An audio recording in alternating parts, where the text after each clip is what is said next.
I'm going to tell you guys the story of how my best friend decided to not become my best friend anymore because of my wedding and do my makeup. Okay, so first off, I want to preface this by saying that um, my my husband and I both have guy friends and girls that are friends. Like we don't just like, oh well, you're a man, so I can't hang out with you because I have a husband or something. If you do that in your own relationship, that's fine. But this was my friend from high school, so we had always been friends, like before I'd even met my husband. And if anything were to wanted to happen, then we would have made it happen, but we didn't because we just didn't see each other like that. So, and he also had a girl that was a friend, and he was also going to have her in our wedding. So I was going to have my guy friend on my side, and he was going to have his girl that's a friend on his side. And so we're both excited after we get engaged. And I call, my best guy friend, and I tell him, and he had been kind of expecting this call for a while. He had been waiting. And so, cause he knew we were at the point where we were going to get engaged. And so I call him, and he's very excited. He's like, oh my gosh, that's so great. That's so amazing. And I say, like, of course I'm going to want to have you as a groomsman. And he goes, oh, that's amazing. I would love to. I'll be there. And he's like, or not as a groomsman, as like a bridesman, whatever. And he's like, yeah, that would be perfect. And then I tell him, just so you know, your ex will probably also be a bridesmaid. Well, so I know what you're thinking. Like, Clarissa, that's really uncool of you to have, this man's ex as your bridesmaid as well. Like, that's not cool. You're not supposed to do that. But the problem was that they were both my friends in high school. They got together in high school, they were both friends. We were all good friends. And, I was in a relationship in high school. And when we broke it off, I told them, like, you can still be friends with him if you want to. Like, I'm totally cool with that. If you want to hang out with him, totally fine with me. Because it's not your guys' fault that we broke up. You shouldn't have to pick a side. And when they broke up, and it was her that broke it off, I told them the same thing. I said, listen, I love you both. I am not picking a side. I think you guys both had problems, and, it just didn't work out, and that's fine. And, like, go on your separate ways, but I'm still going to hang out with both of you. So whenever I tell him, like, your ex is probably going to be a bridesmaid too, his tone immediately drops, and he's just like, oh, okay. And I could just tell something was wrong. Okay, so I'll give you a little background about their relationship. Their relationship started junior year of high school. I was never friends with either of them, I think, before. I talked to him a little bit more than I talked to her, probably, but that was just because she was a year below us. They started dating probably his junior year, her sophomore year, went well into college. And I know that, right before he was about to graduate college, that was kind of the time that things started to get a little rocky between them.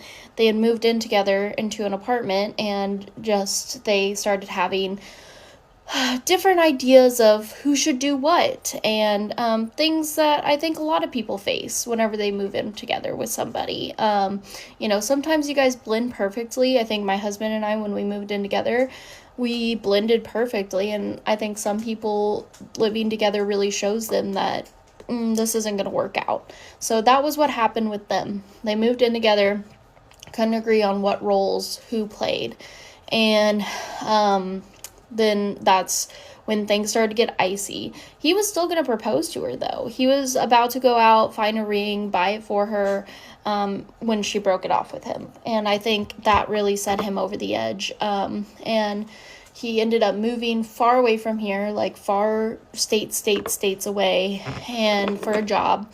And, you know, I still talk to him on the phone and everything. You know, whenever he'd come back to town, I would see him. But, you know, I think he could not let it go. Like, he would talk to me about it ad nauseum. And it had been, I remember at the time that I got engaged, it had been 2 years since they had separated. And he still could not, like, wrap his head around it. He still, like, obsessed about it day and night. And if I even mentioned that I hung out with her, which I probably shouldn't have, like, in retrospect, I should have just left that off the table. But if I mentioned it, then he would just be like, he would just lose his mind. And yeah, he could not get over her, to the point where I was kind of worried. Like, at 2 years, like, I know that it was a really long relationship, and, like, I think he was very serious about her, but also it's like, you gotta let go, like, you've got to, and he just couldn't, and I don't know. So then I noticed that he's not really calling me as much. He's not really talking to me as much. And so I try to reach out to him, and I try to, like, talk to him about this, like, whenever, after I told him that his ex was going to be involved. As far as I told her exactly the same thing. And she said, okay, I'll deal with him. Like, I don't care. We'll just not talk. It'll be fine. He'll be at one end of the line. I'll be at the other end of the line. No problem. It's your day. I don't care. I'll do what I need to do for you. Which was amazing. I was so happy that she said that. But again, he was just like, I don't know. He just kept being like, I don't know how I can do this. And then he started to kind of get mad at me, because he's like, well, what kind of friend are you for keeping her? And I'm like, I've told you since the beginning that I would be both of your friends, no matter what. Like, if you guys broke up, that's not my business. Like, I am friends with both of you. I'm not going to pick a side. And then he would continue to tell me all the bad things that she did to him. And I'm like, but she's told me the bad things you've done to her. So, like, you guys both have a story. You guys both have, you know, something to tell. And that's fine. There's 2 sides to every story. Well, 3, really. But, you know, it's just like, I think that it's not my business. I just want to be. So anyway, then kind of got to the conversation of, like, he finally admitted to me, I don't plan on coming to your wedding. I can't face her. I don't think it's right that you're still friends with her. And, you know, at first, you know, through this whole situation, I was trying to talk him through it. I was giving him a platform to say what he needed to say, feel like what he needed to feel, and, you know, just let it all out. But then I got angry, because it's not about you. It's about me. This is my day. So I just kind of let him have it in that moment, and told him, like, if you were really my friend, you would just work through this. It's one day. You don't have to come, like, obviously he lives far, far, far away, so he didn't have to come to, like, the bridal shower, the bachelorette. Like, he didn't have to see her at any other moment, just the wedding. And again, they're at one end of the line, the other end of the line. They're both at a party. They can talk to literally other people. They don't have to talk to each other. I just thought it was really ridiculous. But anyway, yeah, so then he deleted me on everything. He blocked me. And to this day, I have reached, that was 2022, 2021, something like that. To this day, I've tried to reach out to him, and he won't reach out to me. I know his mom and I are still friends on Facebook, and you know, she still talks to me when she sees me in public, and she's really nice, and I've told her to tell him to reach out to me, and he just won't. So I don't know, am I the asshole? I don't think I am, but I'll tell you guys some things that, like, my narcissistic, toxic mother did in our household. Maybe I'll tell you some things that my sister did too. I love talking about them and my past because, well, one, I don't know, I feel like hearing people, like, agree with me, it's, like, so validating, because, like, they always told me I was crazy, and I just knew that I wasn't crazy. So, like, when you guys tell me that, like, that's horrible, or, like, that's crazy, or, like, you know, I'm like, damn, I fucking knew it. My mom made me and my sister like schedule times to talk to her if we had like important things to talk to her about, or like really anything. Like our conversations would get so heated inside the house that like she wanted us to meet outside the house. So she'd be like, yeah, pull up to Caribou, you know what I mean? Like she'd be like, we can talk Caribou Thursday at 4 p.m. Like I deadass had to make meetings to talk to my mother about things.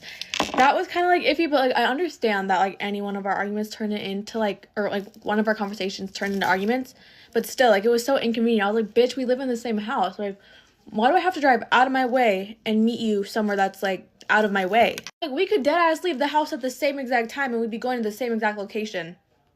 Like, you see where that doesn't make sense in my head? My mother's, like, a little bit older, so she would, like, use older sayings. Like, one saying she would say all the time is that children were to be seen and not heard. That was really fun being told all the time. Like, it'd be if I was at, like, a family gathering and I was, like, trying to speak or something. Yeah, no. That wasn't, like, gonna happen. Because children are to be seen and not to be heard. So, like, that low-key, like, taught me, like, a lot of fucked up little things in my head. I just think, like, a lot of things she, like, taught or, like, said just, like, I don't know, I took it like the most fucked up way in my head possible. So like I took that as like, yeah, like I should never speak as a child because like she just never really cared what I had to say. Like, to be honest with you, like that's how it felt because like that's how she portrayed it. Anytime she would hurt my feelings or like be mean to me and like I would tell her that she would hurt my feelings, she would tell me that nobody can like make you feel any way but yourself, which like I kind of like get that. Like nobody, I mean, I guess like I don't know, like I don't know.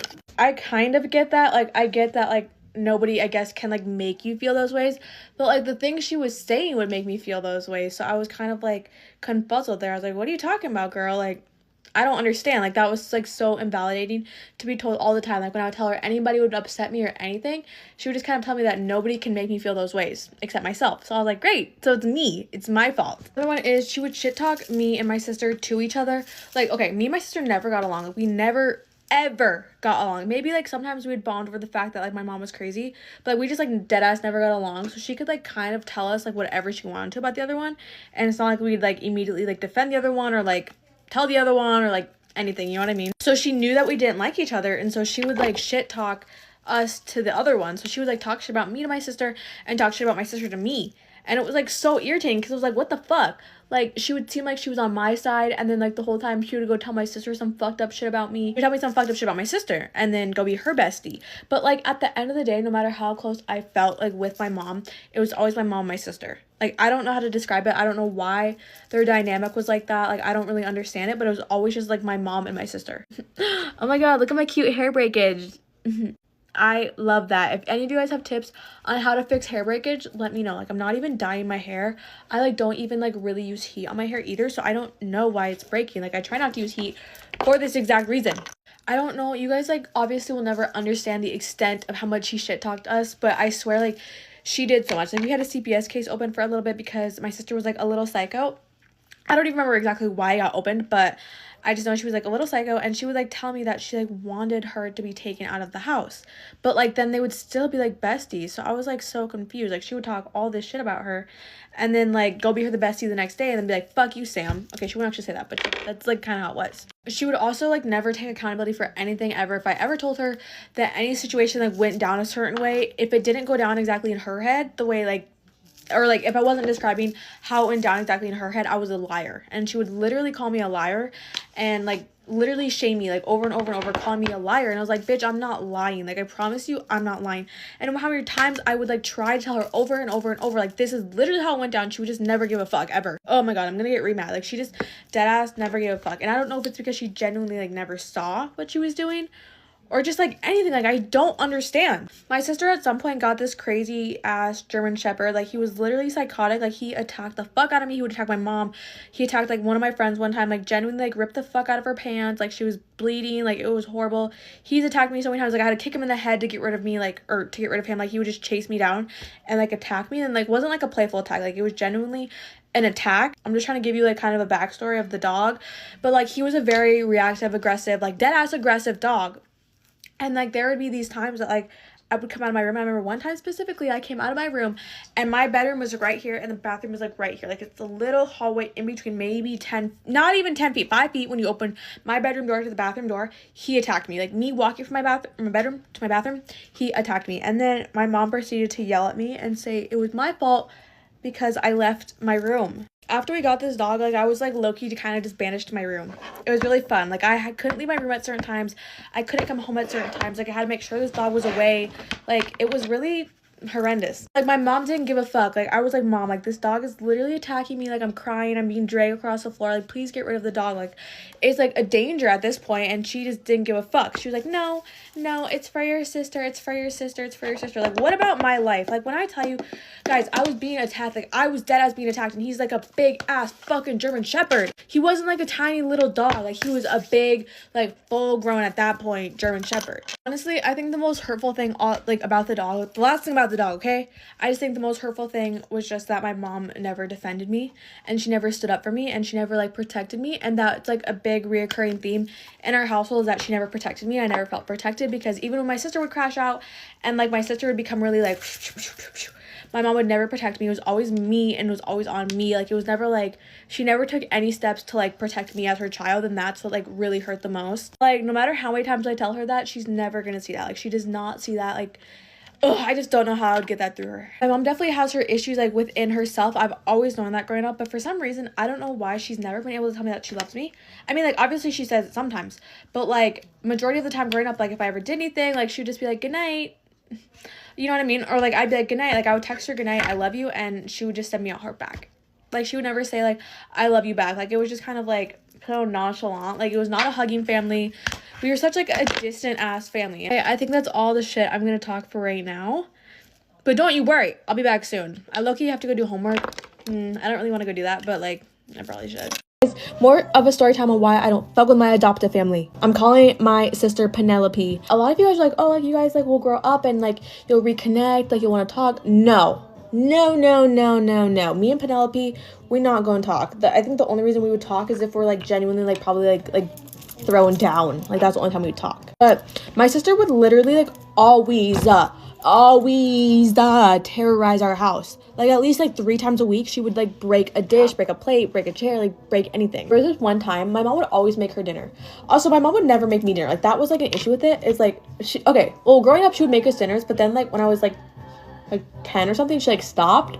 And it was just kind of like a fend for yourself moment, low-key. But she would like make my sister's dinners like that.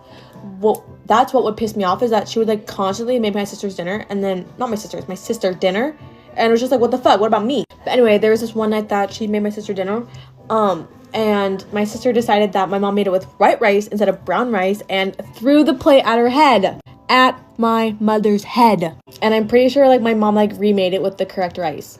Like, that's what I mean. Like, she let her get away with everything. Another example is growing up, I had a lot of mental health issues, and I was just like dealing with a lot of stuff, and like no one was like really helping me. So I was like kind of like acting out at age 9, like low-key. Like, I was always just saying that I wanted to myself. Like, that's not really acting out, but that's what I was doing, and that was just a lot for my mother. Like, me being like mentally depressed was a lot for my mother. So one day she decided to take us to our grandparents' house, like an hour and a half away from where we lived, and like we usually went on the weekends anyway, so like I really didn't think anything like weird about it. And we were just like chilling there. And then when it came to leave, do you want to know who she left there? Take a guess. She left me. She left me there. And she didn't even tell me she was going to leave me there. Like, on our way there, like, she deadass just made it seem like we were just going to hang out and then go home. And then she like had my babe packed and everything. And she's like, hey girl, bye. And this is actually like such a sad memory in my head, because I vividly remember crying at my grandparents' like front door while my mom and my sister like drove away. And like, I was so sad, because I was like, well, like, why am I here? I love my grandparents, but they were very like big on kids should be independent. So I wanted to call my mom like every night, but my grandparents like didn't let me call her, because they said I was a big girl, which like I agree, like I was a big girl, but I just like wanted to talk to my mom, you know what I mean? And like, she left me there for like a few days. It wasn't just a night. Well, I did have fun with my grandparents. It was just like the fact that she just left me there and didn't tell me she was gonna leave me there. Mom and I would have like dead ass like screaming fights like all the time, because I just never felt understood. And it's because she dead ass like wouldn't listen to me. Like, she just like, I don't know how to describe it. She just dead ass like would never ever listen to me. It was either like her way or the highway or Sandra's way, but it was like never my way. We would dead ass have like these really intense scream matches where like I need more concealer, or I would just like end up like leaving the house, because I was just so annoyed. I was so hurt. I was just crying, like I couldn't handle it. And then she would like buy me a bunch of stuff the next day, which is like, I'm very fortunate. Like, I hate explain this because I'm very fortunate that she bought me a bunch of stuff and that like financially she was such a good parent financially, but it's like she just always like threw money at problems. I don't know. That sounds like such a bratty thing to say, and I hate like saying that. That's why like I'm kind of like weird talking about it right now. But I would have 100% been fine with not getting any of the stuff she ever got me if she could like apologize to me or like genuinely have like an actual conversation with me about like why she like acted the way she did or like why she thinks the way she thinks. But like she wouldn't. Like we would never like say sorry. We would never like talk about it really. We would just like she would just give me like money. And I think that was her way of fixing the problem. And like I guess in the moment it did fix the problem because I was like, oh, okay, bet, like let me go to Target. But like long term it did nothing. Me and my mom's arguing like the last year that I was living there, it got so bad. Like we would genuinely argue so much that my mom like decided that we just like couldn't talk in the house anymore, like have like those like arguing conversations in the house anymore, because it would just turn so hectic that I had to schedule times to talk to her. She'd be like, oh yeah, like Samantha, like, we can talk Thursday at 2:30 at Caribou. Girl, Caribou, like I promise you, like I don't know, like that just never made any sense to me, because if I had an issue on like a Saturday and she was like, oh, let's talk on the next Wednesday, like queen, my problem doesn't matter by next Wednesday. I know our arguments like were like bad, like I understand that, and I would like yell a lot and she would yell, but I would yell because I felt like that was like the only way to be heard. Like that's not right and that's rude, and that's like something that like I have put in a lot of work within myself to fix, and not think that like yelling is the way to talk to people when you're trying to be heard. That's literally like what I saw. Like my sister like seemed to get everything because she would like yell. So like in my head, like I just like kind of like fucked up. Like I was just like thinking like, oh, like yelling, but I also like wasn't like subconsciously being like, if I yell I'll be heard. Like I was just, or like I wasn't like intentionally doing that, like I was subconsciously doing it, and like I was subconsciously yelling because like that was what I had seen, you know. I wasn't trying to be crazy and like yell all the time. Like who wants to yell at their mom all the time? Nobody wants to do that. It was just like natural to me, and like that's just like what I thought would get me heard, and it didn't. I still wasn't heard. She would like actually like, Samantha, yelling is not the way for me to listen to you. Like bitch, you don't even listen to me when I don't yell. Like you literally, like that's the thing. I'd also try like not yelling and like talking normally,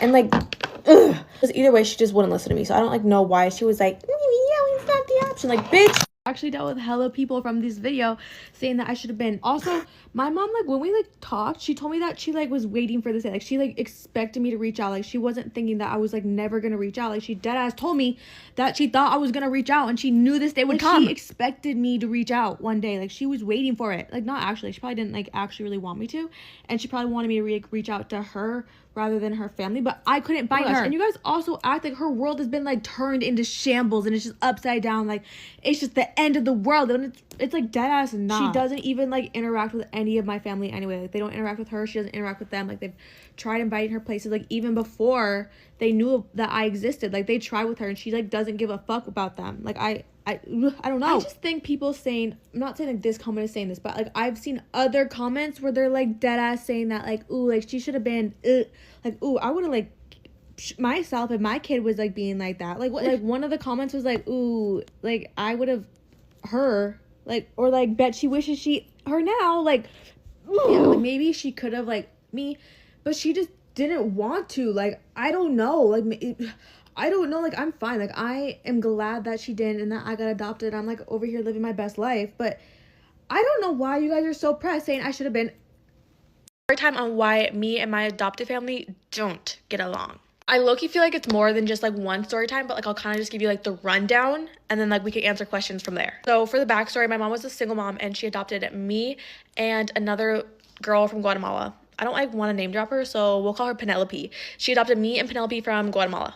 Penelope is a batshit crazy hoe and kind of cray-cray and like would throw things, but we didn't know that at the time. When my mom first brought home Penelope, low-key our first ever like interaction together was her scratching me across the face after I said, oh hi, like a baby sister. Like she scratched the fuck out of me.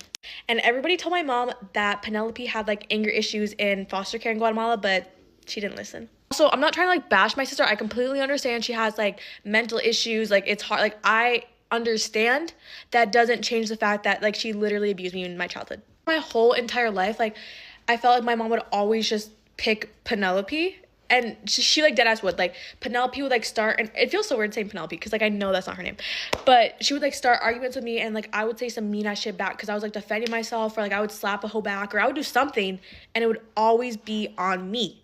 Everything was always on me. Like maybe that's a bad example, but everything was just always on me. If Penelope ever started anything and I like defended myself or stepped in or like did anything, it was on me. My mother also raised us like completely two different ways.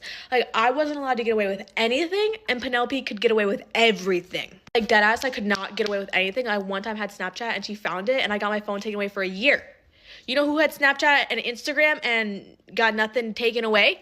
Penelope. My mother just also had really questionable parenting methods, and I know it was hard to raise two kids, and I also had my own issues, so like I obviously wasn't easy to raise, so like I know it was hard to raise us, but she just like, she would call me the guinea pig child because she just didn't know how to raise me, and I was like the first one, so I was just the guinea pig. My mom would also talk hella shit about me and Penelope to each other. So she would be like, to Penelope, she'd be like, fuck Samantha, like Samantha's so like annoying. Okay, she probably wouldn't actually say that word for word, but she would be like, I don't know why she's acting like that, like I just can't stand her. Like she would talk mad shit about me to my sister, but you know what she would do too?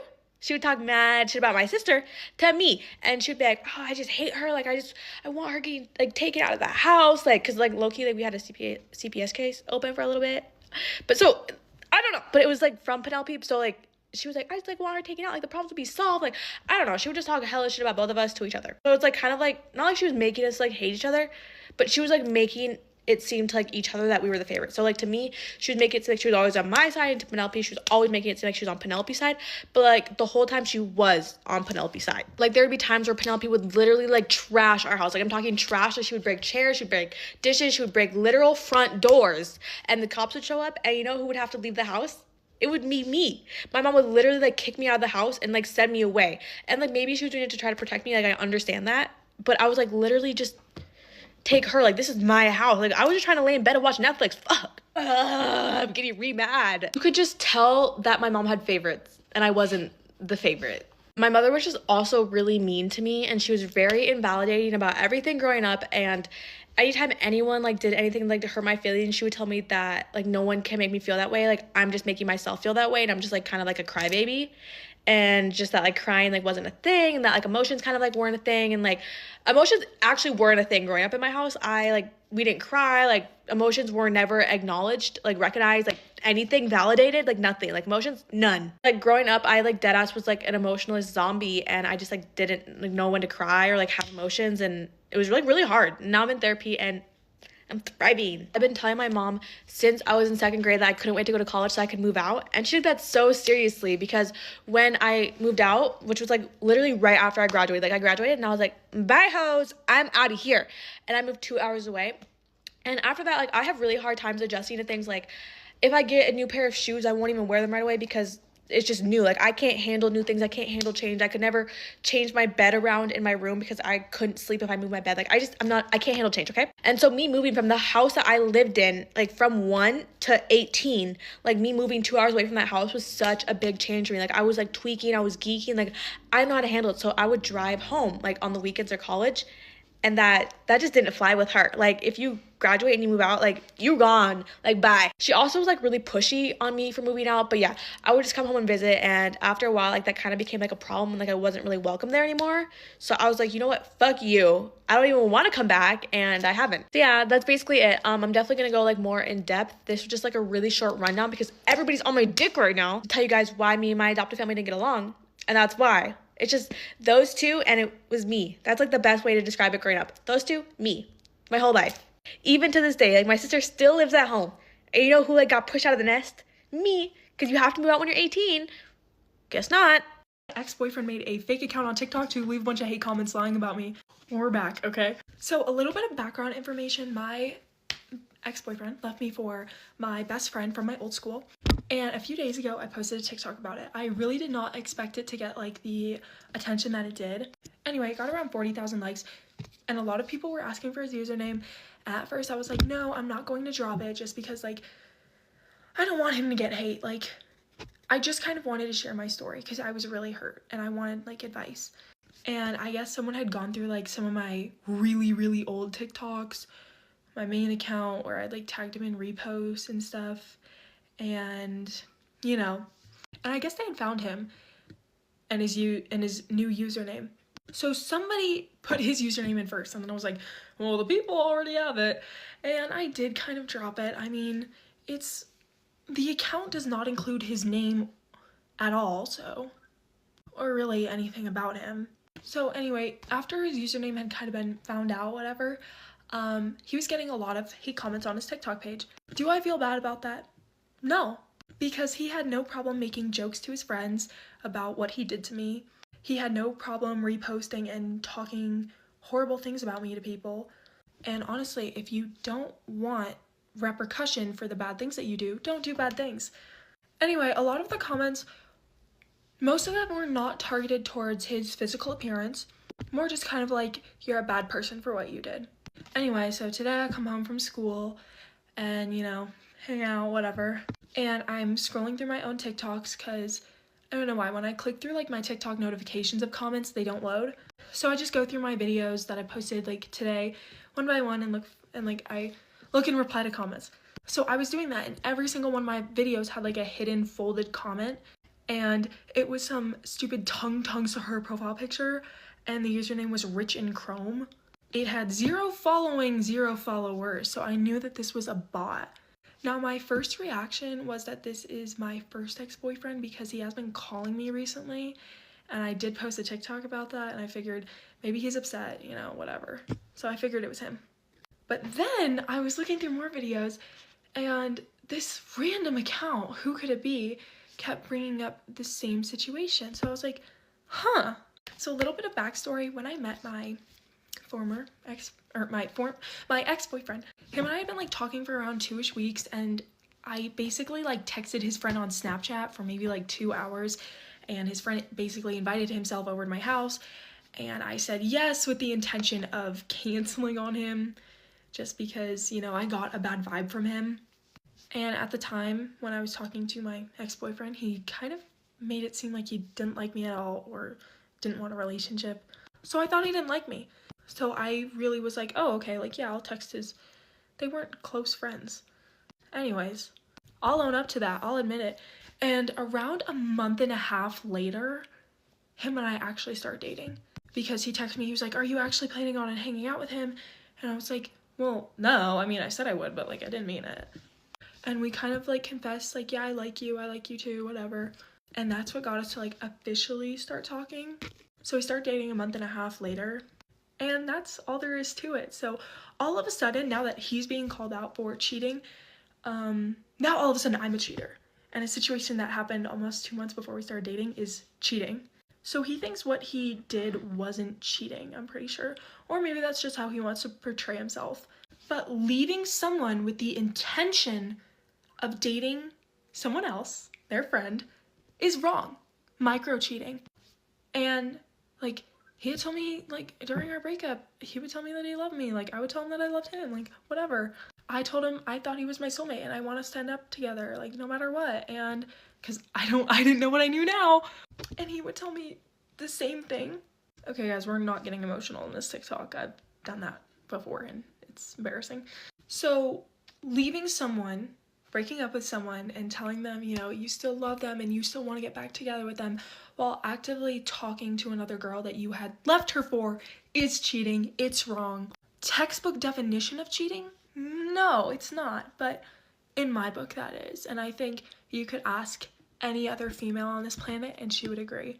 And you say, you know, you don't care, like, you're so nonchalant in your comments. I know it's bothering you because otherwise you would not be making fake accounts to leave hate comments on my videos. And if it's actually not him, then it's one of his stupid little friends like Ty. And since I know you guys are watching this video, hi, yeah. And he literally made jokes about what he did. So before he ever tries to deny it, I have a screenshot right here where him and his friend are joking about the fact that he dumped me for my best friend. So yeah, there is nothing I don't have receipts on and I have no problem posting them. That's it, guys. If he makes a new account, which he probably will, or he's stalking on like TikTok for web, I'll make a new video. Bye. As someone who's been in a relationship since they were in their teenage years and then all through their 20s and now in my late 20s, that one long-term relationship is over and I am dating again, it's awful and scary and predatorial out here, in case you didn't know. So I'm on some dating apps and I was swiping through people who liked me. Now, I didn't have my radius set. So usually when you're swiping, you can set a radius of how far you're willing to travel and it will only show you people in that area. When I was looking through people who liked me first, those settings weren't on and I swiped on a guy who lives far away. Now, the conversation was already going, it was already good. He lives down Long Island. I live in South Jersey. I was like, all right, well, like, what do you think, like, the meeting point would be halfway? And he says, Hoboken. And I was like, okay, like, I'll make the drive. That's totally fine. This is going so well. Not gonna not meet up, you know? So we decide to meet up, and because we're both driving over 2 hours to meet, and we're meeting after work one night, we just decided to book a hotel room, and looking back, that was just, like, really stupid. But we booked the hotel room. He books it, he pays for it, I asked for the confirmation, and he sends me a screenshot, has a total. I told him I want to pay half of that. It was over $400 for the room for the night. I said, I want to pay for half of that. I don't want to feel any sort of pressure to, like, have sex with you. That's not what this is. And, like, if the night went well, we were just spending the night together, that doesn't mean we were doing anything sexual, but I guess that kind of sets an expectation that we bought the room. I wasn't really thinking of it like that, but whatever, I digress. So I drive all the way here. Mind you, I forget it is Friday. I drove during rush hour, Easter break, spring break, Friday, and I'm driving into Hoboken during rush hour. So my drive was so bad. It was awful. I hated coming here. And so I was like, okay, I'm like, the drive is just really bad. When I get there, can we smoke? I brought some with me. And he's like, yeah, sure. Can you come? Like, I'll meet you at the bottom of the elevator. You can come put your stuff in the room. So I immediately don't like this. I don't want to meet you at an elevator and go up into a room. I haven't met you in real life. You could take me in the room and do whatever. I'm good.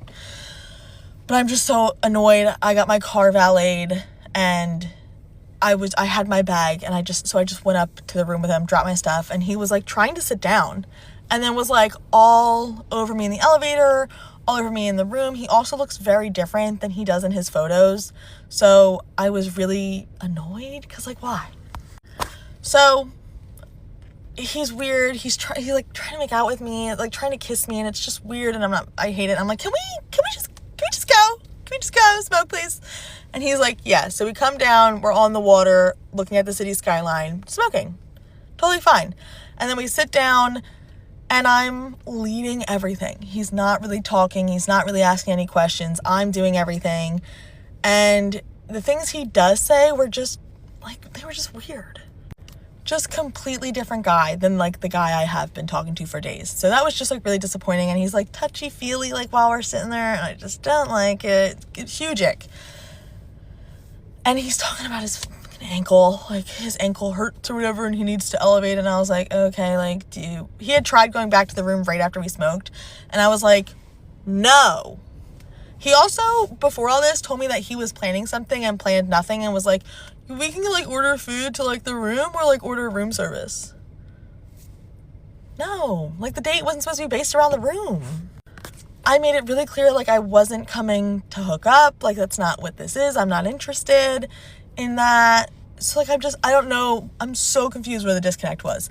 So I was like, do you want to go back to the room to put your foot up? And he was like, yeah, can we?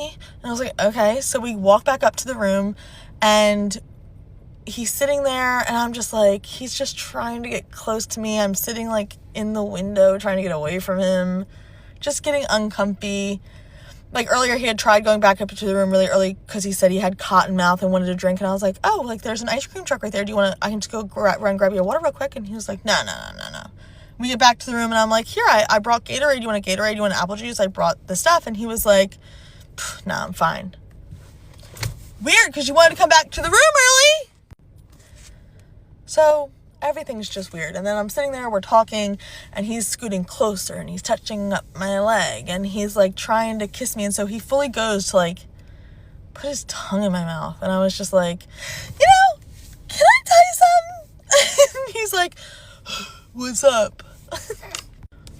I I was like, I'm just not feeling this. I'm really sorry. Like, I wanted this to work. This, like, things have been so good. Like, I'm really disappointed. I'm really sorry. And he was like, he backs up. He's like, what is it? What is it, huh? What is it? And I was like, I told you I'm not vibing. I'm like, I'm uncomfortable. I'm alone in a room with a man bigger than I am, taller than I am. Like, getting scared. So I'm not going to rip him and tell him, you're being way too sexual. You're being too aggressive with it. You're not really talking to me. And, like, we're just not clicking. So it was just weird. His entire demeanor changes, by the way. Like, while this is all happening, he starts to get weird. And I was like, all right. Also, like, before all this, like, before he tried, like, sticking his tongue down my throat, I'm texting my friend being like, please call me, say something's wrong, get me out of here, I have to go. But, like, I don't want to be mean to him. So my friend was going to call and cry because I'm sitting here telling him, I'm like, oh no, like, my friend's kid got hurt. Like, I'm really worried. And so he was like, when I told him, I was like, I'm not really feeling this. He's like, yeah, I can tell. Okay, then why are you trying to put your tongue down my throat? Riddle me that one. God, I hope he sees this. So gross. So, like, I just spent over $200 on nothing. So I was like, because I started packing up my stuff. He starts packing up his stuff. And I was like, you stay, like, enjoy the room, stay the night, do whatever. Like, you had plans, like, to leave from here and go somewhere tomorrow, like, do that. And he's like, no, like, I'm not doing that. Okay, angry elf. Like, you're so mad. Like, this is gross. This is weird. This is what I asked. This is what I wanted. I don't know what to tell you. Well, I don't really know what the takeaway is from any of this, besides I'm never traveling up here for a man again. I think as I continue to go on these dates and dating and navigating that for, like, the first time in my life being an adult, I'm going to continue making these videos. So this is the second date that I've been on. I'm now going to go tell the story of my first date. Y'all, let me tell you about the guy I dated years ago that left me for his daughter. Not because of his daughter, but for his daughter. And I'm only bringing it up now because he just reached out recently. And when we were dating, we were in love. And we were on the verge of moving in together. And then he said, hey, my baby's coming to visit. She was like 20 something, early 20s. She comes and visits. And once she saw how attached he was to my daughter, I thought that was the case. She never left. It got so uncomfortable. Like, one time they were at my apartment and they were playing footsies, right? I mean, I don't know. Do dads do that? I don't know. My dad never did. I don't see my baby daddy doing it with my daughter. So I don't know if dads play footsies, but it just felt so uncomfortable, right? Like, this is not a little girl. She's early 20s, right? And so she asked me, hey, Miss Melissa, my dad said you guys are moving in together. I was asking him, is it okay if I move here, if I can move in with you guys? And I was like, oh, I didn't know you were planning on coming to live. And she was like, well, yeah, I really miss my dad, blah, blah, blah, blah. Okay, cool. Yes, absolutely. She was like, well, how much would you charge me rent? I was like, nothing. Me and your dad got it, right? We're the adults. You're going to school, whatever. Anyways, after that conversation, he stopped texting or calling me. Like, now we're in love, about to move in together, practically live together, and I had to reach out like, hey, are you okay? He's like, yeah, sorry, I just been busy with Bear, because that's what he called her. Been busy, just been, getting reacquainted and, spending time with her. Okay, cool, I get it. I'm sorry, babe, I'll call you later, whatever. Nothing that evening. Next day, nothing. I finally texted him back and I was like, okay, I don't know what's happening here. Like, what is she still in town? Yeah, babe, she doesn't want to go back, whatever. And he's like, I'll call you back. I'll call you when I get off. Okay. Didn't call me when he got off. So the next day, like, I was so fed up. Like, by now it's like 5 days, right? 5 days, 6 days, whatever. And I was like, listen, I don't know what is happening here, but I need you to speak because this is not right. And he said, you know, I love you guys, right? And I was like, of course, we love you too. He's like, but I love her too. Your daughter? You're supposed to. He goes, I don't know what to do. And I was like, what do you mean? I'm not. I go, wait, is she making you choose? And he just stayed quiet. I said, okay, I'll tell you what. I'm going to pack all of your stuff because he had a lot of clothes at my house. I'm going to pack all of your things. I'm going to put them in bags. I'm going to put them in my trunk. And when you get to my house, my apartment, let me know you're downstairs and I will just pop the trunk so you can get them out. He just said, okay. That was it. Was it. And the only reason why I'm bringing this up now is because he just texted me about a month ago. Now, he's been texting, you know, here and there since then. But a month ago, he texted me. And, of course, he sends his usual selfie. Then he sends a picture of her. Then he sends a picture with him and her on a vacation. And I'm thinking, I don't care about this girl. That might be mean, but I don't care about this girl. I don't want to see her. Don't send me a picture. I didn't tell him that, but whatever. So I was like, oh, she's gorgeous. Okay. I mean, she is. And he goes, yeah. He goes, people think we're a couple. And I was like, what? He said, yeah, people think we're a couple, SMH. And I said, well, can I be honest with you? And he goes, yeah. I said, I kind of thought y'all had something going on. His response was, interesting. And then I said, I hope I didn't offend you, but this is why. And I told him everything, how I felt, how he made me feel, how he just left. And all he said was, I know it was messed up. I just had a lot going on back then. And I just said, okay. And he was like, promise me you won't be a stranger. Okay. But yeah, that's the only reason why I'm bringing it up, because people still think they're together. I don't know. It's weird. I don't know. Maybe it's possible. I don't know. Anyways, left me for his daughter. Have a good day. Time to tell you guys about the worst friend date I've ever been on. And I don't feel bad airing this shit out because, one, you're crazy for that. And two, she's a massive Trumpy. So, I mean, there's just a morality gap to begin with. Anyways, I usually bedazzle while I talk to you guys. This is taking my full attention. So this was back when I lived in Nashville. And this girl, I think she commented on my TikTok or DM me on Instagram or something. Like, I think she saw one of my TikToks. She's like, you're funny, we should be friends. DMs me, I'm like, yes, girl. I'm always looking for new friends. Like, I was pretty new to the city.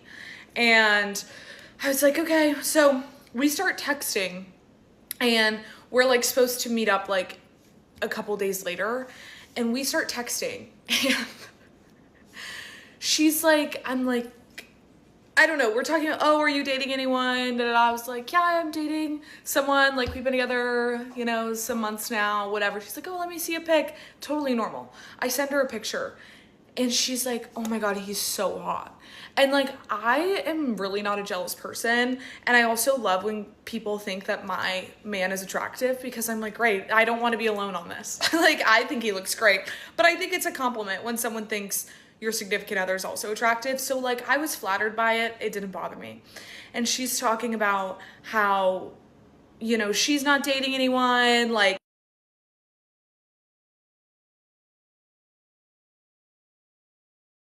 she had like a bad situation with her ex, whatever. And I was like, okay, girl, happens to everyone, you know. And then she starts kind of dropping these hints, like she like wants to have a threesome. And I'm like, I'm like, girl, I love that you think he's cute, but like, pump the brakes. But like, I kind of thought that like maybe we were kikiing, and like I'm not conservative like that. Like, I like to, you know, joke around to say some, you know, funny, crazy things. So like, I didn't take it too seriously. But she's like, he's so cute, yeah, like da-da-da. Keeps bringing up like how cute my boyfriend is. And like, I'm still really not bothered at this point. And like, the threesome comments mixed with how hot my boyfriend is, I'm like, I kind of know what you're getting at with this, but like, I kind of just needed to see it through for myself. So I still meet up with her a couple days later, and we go get drinks at this fun bar, and we're walking around, and she's kind of bringing it up again that she thinks my boyfriend's so cute. And so now I'm like a little annoyed, where now I start to rub it in her face a little bit too, because she started to piss me off. And I go, yeah, oh my God, and his body too, it's crazy. He works out so much, like full 6-pack, like super hot. Because now I'm pissed off. And she's like, oh my gosh, da, da, da. And I'm like, yeah, and he's so nice, and this is what he does for me. And now I'm bragging, because you started this. And so now I'm bragging. And I'm still like, in my head, I'm like, I'm probably not gonna hang out with this girl again, but like, I'm already here, and like, I'm kind of having fun. Like, she's kind of cool, and like, we're drinking, and I'm like, whatever. So we end up like trotting down Broadway. We're like singing, dancing. We are having fun. I'm like, she's weird, but we're having fun. So I'm like, okay, whatever. And we end up like throughout the night, like taking a couple photos on my digital camera. And my phone is about to die. So I'm like, oh shoot, like my phone's about to die. And I was like, she's like, oh, well, you can, like, do you want to use my phone? Like, if you need to text your roommates or your boyfriend or something. And I was like, yeah, yeah, sure. So I'm like, I put my boyfriend's phone and number in her phone. And I'm like, hey, my phone's about to die. Like, we're going to be out for a little bit. Like, she'll get me an Uber home from her phone. Like, I'm all good. And he's like, all right, cool. Like, do your thing. So my phone does die, and she starts taking like a lot of videos of me. And like, I'm kind of drunk at this point. Okay, this is long. I'm going to make a part 2. All right, this is part 2 of like my nightmare friend date when I lived in Nashville. Weirdest gal ever. And I don't feel bad about it saying that, because she's also a Trumpy. What the fuck? And she wanted my boyfriend so bad. So my phone's dead. Okay, and here and there I'll like check in with my boyfriend, but like I don't really have to. Like, it's not weird like that. I just was like, wanted to say what's up. So not concerned about it. I'm also texting my roommates like, hey guys, don't freak out. So she starts taking like a lot of videos of me, and like I didn't think that was weird. Like, I was like, we're drunk, we're having fun, we're dancing and singing, like, yeah, like it's cool, whatever. We're taking videos, or she's taking videos of me. And then she starts sending all these videos of me to my boyfriend, and I think he's like, haha, looks like, she's having fun. He's like, who is this girl? Like, what? And he's kind of like, whatever. And then she's sending a lot of videos of me, and she's also giving him detailed play-by-plays of like, yeah, Marin's good, getting another drink, like, we're probably gonna go here and then go home. Like, paragraph detailed play-by-plays of everything going on in our night, where we're going. Like, we weren't even with it. It was just me and her. We weren't even with anyone else. Where we're going, like, every detail. And like, he's kind of like, okay. Like, I'm like, it's not like I had some controlling ass boyfriend where like this was necessary. Like, he's chilling. Like, he's cool. He's just like, all right. And I think he responds to the first 2 like, all right, thanks for letting me know. But then he just, like, I think he just kind of stops responding to her, because he's like, why does she keep texting me? Like, Marin's fine. She's a grown woman. And then, the night ends. We get an Uber. She calls a stop, like first stop to my house. And so then the Uber drops me off first. I get home, I plug in my phone, call my boyfriend. I'm like, yeah, like, it was fun. I just got home. Like, what are you up to? Normal. And he's like, dude, she was sending me like detailed play-by-plays of like absolutely everything that night. And I was like, what? He screenshots it and sends it to me. And then also, before I got home, I got home pretty late, but like, when I was dropped off, and while she was in the Uber, I'm having plot holes. I didn't call my boyfriend until the next morning. I think I texted him, and I was like, hey, I'm home, heading to bed. And I didn't call him until the next day. So then the next day, he tells me that, that night, she calls him like multiple times. And he's like, what? And like, I don't think he picked up. I think he was just like, hey, like, everything okay? Like, he doesn't know this girl. So she calls him like 3 times. And then on the final one, he's like, what is this? He picks up. I think she FaceTimes him. And he thought it was weird, so he didn't answer at first. And then he finally picks up. And he's like, hey, like, is everything fine? Like, so confused. And she's like, yeah, what are you doing? And he's like, I'm at home with a friend. Do you need something? Like, she's like, oh no, I just wanted to see like what you're up to. Mind you, like, she doesn't know this guy. This is our first time meeting. And he's like, okay, I'm gonna hang up now. What the fuck? And then that night, she requests to follow him on Instagram, which he then denies. And then she also sends a text to him saying, Marin told me you're going to be here for Halloween. Like, we should definitely all hang out. I'm like, do you want both of us or do you want him? What is this? And like, I was like very confused. And when he called me the next morning and told me that she called him and did all this, whatever, I was like, what? Like, I was shocked because I was like, I mean, she was weird, but that's weird.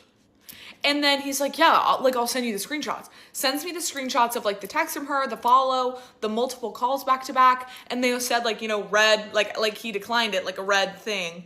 And then the one that he did pick up. And I'm like, what? And this girl's still texting me. Like, she's being kind of clingy. And I'm like, basically, I'm like, I don't care to like bring this whole up and be like, fuck you, bitch, you want my boyfriend? I'm like, I don't care. I don't know this girl. So I'm just gonna like fizzle out and then just like not talk to her again and hope she gets the point. She doesn't get the point. She doesn't get the message. She is texting me relentlessly. And I'm like not responding to some, giving short answers to some. She's eventually, this goes on and on and on and on and on. And she's like she literally won't leave me alone. Like, paragraphs unanswered. I'm like, I ain't reading all that. Girl, we met once. Like, you're good. And then eventually she's like, are you mad at me? And well, you called my boyfriend a bunch of times and you don't know him. And that's weird. And you barely know me. My neck hurts. I'm like, you called him a bunch of times and like, that's weird. And I'm honestly like, I'm cool with that. I'm cool. We're good. Like, I don't want to be your friend. And she's like, oh, well, da-da-da. Then she starts to make up lies of like, oh, like, I thought we were friends, so that's why I want to request to follow him on Instagram. And I'm like, I have a lot of friends that I actually know in real life that don't follow my boyfriend. Like, okay. Like, and then she's like, well, I only called him once and he picked up and da da da da. And I'm like, look, man, I'm not trying to fight with you. I don't know what you're trying to get at, but like, I saw the screenshots. I send her the screenshots. I'm like, I'm not trying to fight. Just don't lie. And then she's like, I hope you know I don't mean anything by that. Like, I would never try and ruin your relationship. And I'm like, first of all, you could try all you wanted and you would never ruin my relationship. You're not that influential. That would never happen. But I'm like, okay. And I'm like, no, you're good. Let's just, like, I'm just kind of cool with being your friend. Oh, I never want to, that's not what I meant. Relentlessly. And then, like, she's still sending paragraphs every day, multiple times a day. I'm not responding to any of them. And then she starts asking for the photos we took on my digital camera. And this went on. She was asking for those photos for, I kid you not, a month. I think I eventually blocked her or she gave up or something. Or no, I said, relax. She's like, can I please just have the photos? I said, relax. And then eventually she gave up. But she was relentlessly asking for these photos, texting me over and fucking over and over and over, none of which I responded to. Like, you would have thought that, like, we dated for 2 years, that we were lovers, and we dated for 2 years, and then one day I just dumped her. Like, we met once. It went on for so long. And, you know, I unfollowed her on stuff, and, like, then I think I, like, came across her profile, like, months later. She's, like, massive Trumpy. I'm like, well, yeah, duh. The spray tan was bad. Your bleached hair was falling out. And you tried to fuck my boyfriend as if he would ever fuck you. Like, it was just crazy. And, like, I wasn't, like, even mad. I just thought it was weird. So, yeah, begging for the photos. I'm like, why do you want photos of us two? We're not friends. Why do you want photos of both of us? Anyway, that was it. Okay, guys, well, I asked on my story and you shall receive. So, here is the story about how my roommate almost killed somebody in my apartment. Okay, so first, let me give you some backstory. Me and my best friend, Jordan, we've been roommates, like, for forever. This year's the first year that we haven't been roommates. But we were roommates, and so we decided to move into off-campus housing because Spalding decided to kick us out. So we needed a third and fourth roommate, but we couldn't find one until we ended up, one of our mutual friends, she had a friend who also wanted to move in, and we didn't really know her that well, but we were open to it. We had done some, like, open gyms for volleyball with her before, but we didn't really know her. We just needed somebody else. So we were like, yes. So it was me, my best friend, and then our friend's friend. That's also now our friend. So we ended up going to what they called student housing, later to find out it's not student housing, it's just what they say is student housing. So we ended up moving to a student housing, like 4-person thing, whatever, in August, and we were there. Our lease was up in July. So for the first, I think it was August to like October, we had just had a vacant room, and then us three in the apartment, we had no problems. We were all pretty chill. We usually stayed in our room. We didn't really use the common areas that much, but we were all pretty chill and like quiet. We didn't really have any problems. Then we got an email one day that we were going to have a random roommate, and we were like, oh my gosh, like we did not want to have a roommate because we already had prior experiences of just not wanting to live with other people, and we figured that since we had the three, that hopefully they would not give us another person. So the day that the girl, we'll call her X, the day that X moved into the apartment, nobody really saw her or heard from her or anything like that. Nobody really knew that she moved in because everyone was busy, especially me and my best friend, because we had volleyball and we were busy all the time with volleyball. But anyway, she had moved in and we didn't really know. So I think that same day we might have like passed each other. And normally I'm pretty friendly. Like I'll always say hi to somebody. I'm not really down to have like full conversations, but we were going to be roommates. So I figured I'd be, cordial. So after the encounter that we had, I never really tried to make an effort to talk to her just because it seemed like she didn't really want to talk, which was fine with me. So after the first couple of days that she started living there, mind you, we had no issues before, she had texted and asked us if she could smoke in her room. And so we told her, you can do whatever you want, but please don't make our apartment smell. Mind you, we also had a balcony and we were on the first floor. So like it was super easily accessible. It was back to the back corner. Like nobody would have seen her. So that was really just optional. So she decided that she wanted to smoke in her room. And I mean, it was all the time. So we'd be like, hey girl, can you crack the window? Can you put something by your door so it doesn't make the apartment smell? But of course the apartment ended up smelling. And honestly, that was our mistake for even saying, sure, do whatever you want.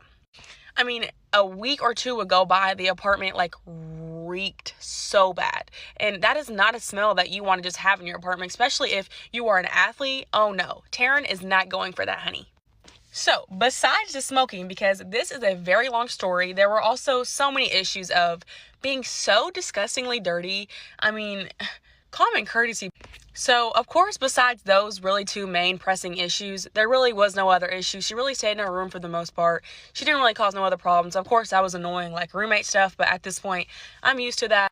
So, around this time, I don't even know. It had to have been like November or December, so probably like a month into her living there, she got a boyfriend, which of course boyfriends, I don't really have a problem with boyfriends staying. It's one thing to be living in like Spalding Suites where, you don't pay for electricity, utilities, all that stuff.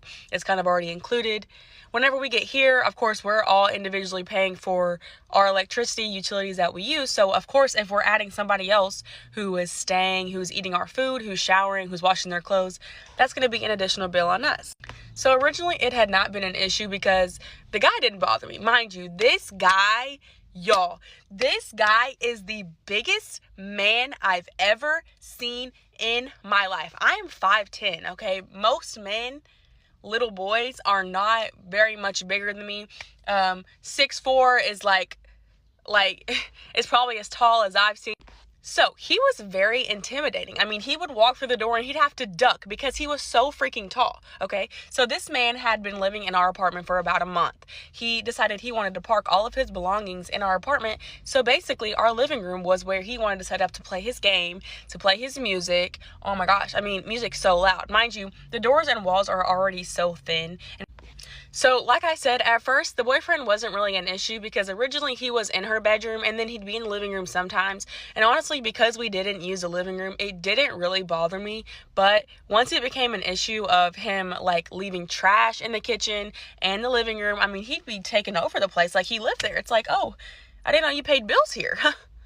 So, we tried to bring the issue up to her ex, but clearly she didn't care at all about what we had to say. Mind you, she had already had guests previously before her and the boyfriend got together, and her guests had used our blankets and stuff that were on the couch and taken them outside. Like her guests, she would not even tell us when she had guests, which of course, you don't necessarily have to tell us, but if they're sleeping on the couch, a little, hey, we have people on the couch would be cool, it would be helpful.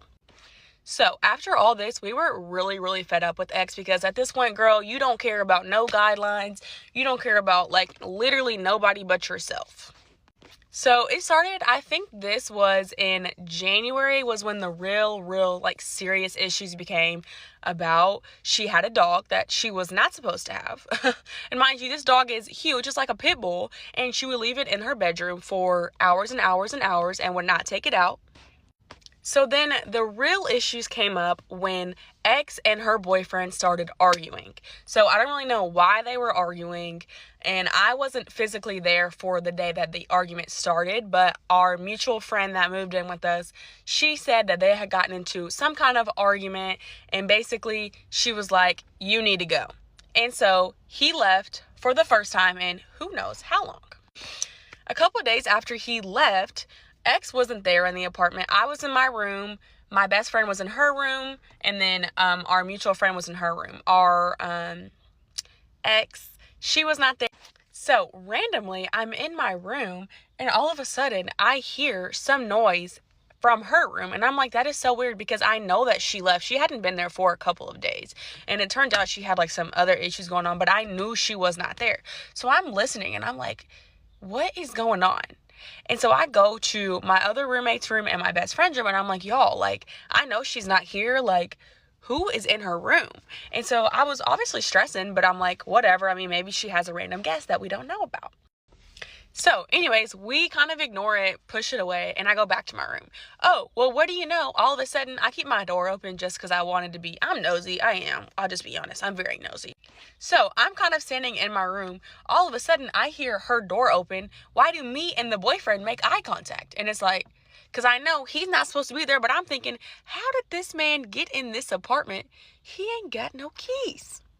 So, come to find out, apparently, and if I have a picture, I'll include it, this man decided before, I guess, whenever they had gotten to an argument, that he was going to break her window. Mind you, this week that all of this stuff occurred was the 1 week where we had got mad snow and everything shut down. And so we had, I don't even know how many inches, but we hadn't had that much snow in such a long time. So everything was shut down. No one could go anywhere. Also, at this time, my car had literally just got towed because it was so cold. It hadn't been started for so long. Something went out on it, so it had to get literally transported back to Barstow. So I was carless.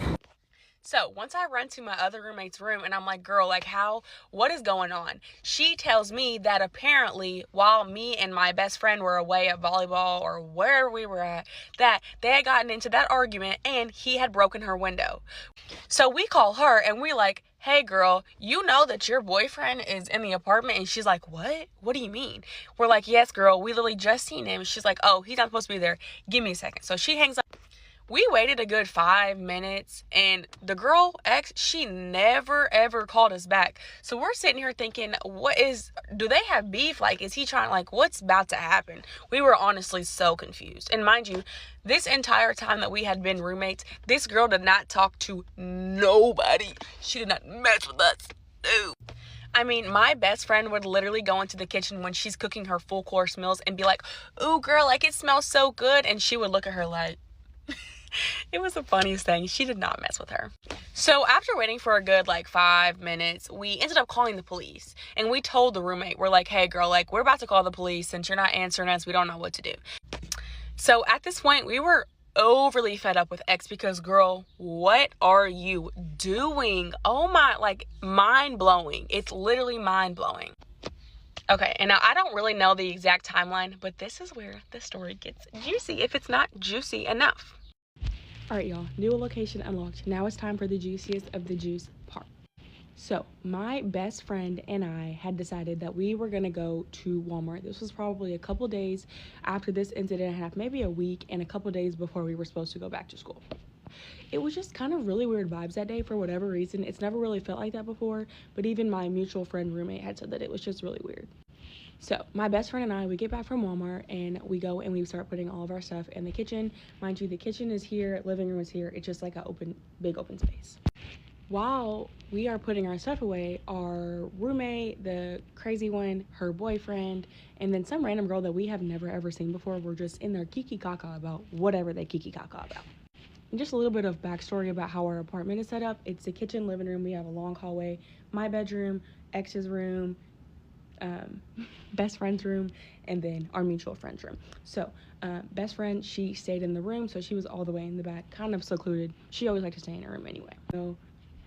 So I decided to go with 2 other friends. We were going to go to Lake Hermbol, some other places. Before we had left, though, I wanted to go back into my apartment to grab a few things. Whenever me and one of my friends had walked into my apartment, we walked in, and there was about 5 people. Mind you, this had probably been about 30 minutes after I had left the apartment to go to my other friends across the street.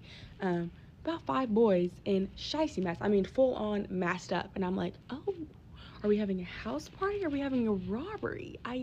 Honestly, I've never seen so many dudes in shiesties just sitting around looking at me like I didn't own the place. So as you can imagine, obviously me and my friend, we run into the room and they're like low-key like yelling at us, like trying to be funny, but it was obviously just very, very uncomfortable. So me and my friend, we had grabbed my stuff, we locked my door, and we ran out. At this time, my best friend was still in the apartment. And looking back now, I always feel so horrible for leaving her in there, but she's just such a loner that I really thought she would be fine, and I really didn't think anything that seriously of it. So after me and my 2 friends, we went to Crumble and some other places. On the way back, I get a phone call from my best friend. So she calls me and she's like, Hallie, you can't come home. And I'm like, what are you talking about? She's like, no, Hallie, like, you cannot come home. Listen to this. So she puts the phone up to the door and all you can hear is screaming and yelling and fighting and stuff hitting the door and stuff breaking. And I am like, Jordan, what is going on? So she proceeds to tell me that basically they've been fighting for so long, and she's literally in her bathroom crouching on the ground because she was scared that they were going to start shooting, like it was that bad. So I'm like, at this point, I didn't really understand how serious it was, and I was like, okay, like, should I call the police, whatever, da, da, da. So I ended up calling the police because, of course, I don't know who's in my apartment, and now I'm concerned for Jordan's safety, and I'm concerned for us coming back. Of course, me and my friends were, like, driving as fast as we can to make sure that Jordan's okay. We pull up to the apartment, and strangely enough, X's boyfriend is literally standing outside with some little short dude. Remember, I told you, X is like 6'7", 250 pounds. This boy, he's probably like my sister's size. My sister's pretty skinny.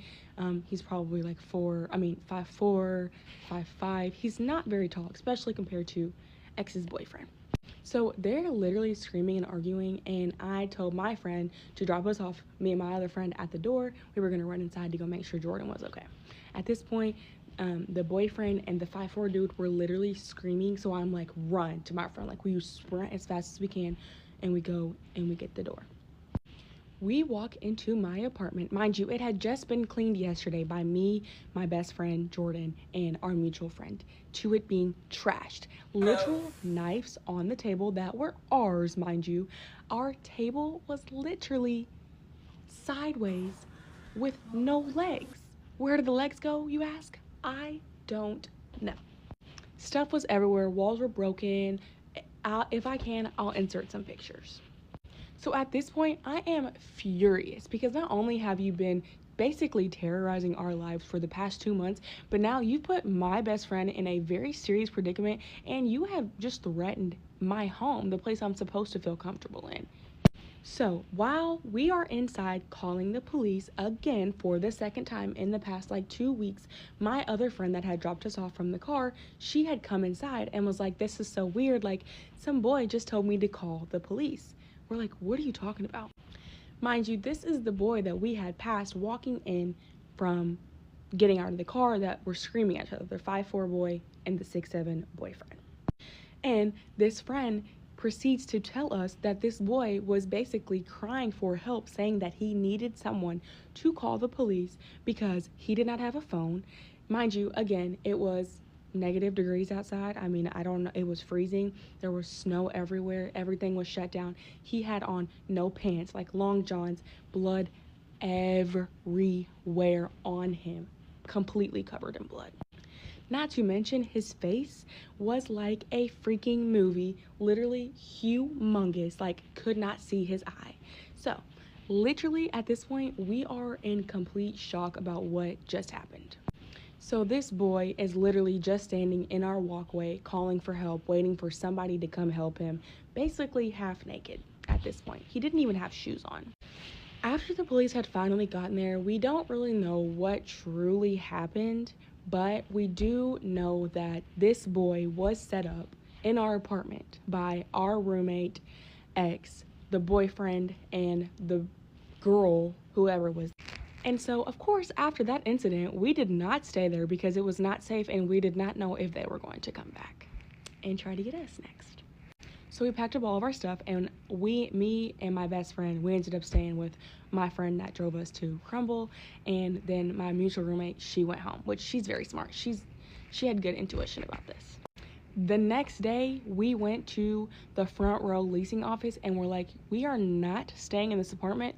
Move us immediately.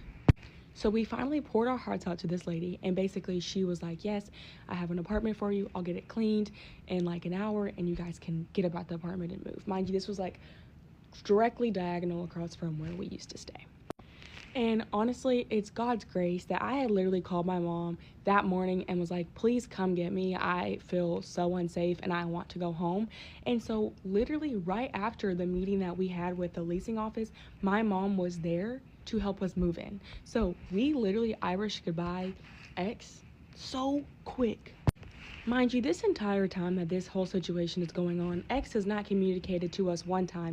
So it just so happened after we were about to do the Irish goodbye that X wanted to text in our group chat and say, I'm sorry for the mess. I'll clean it up later when I get off work.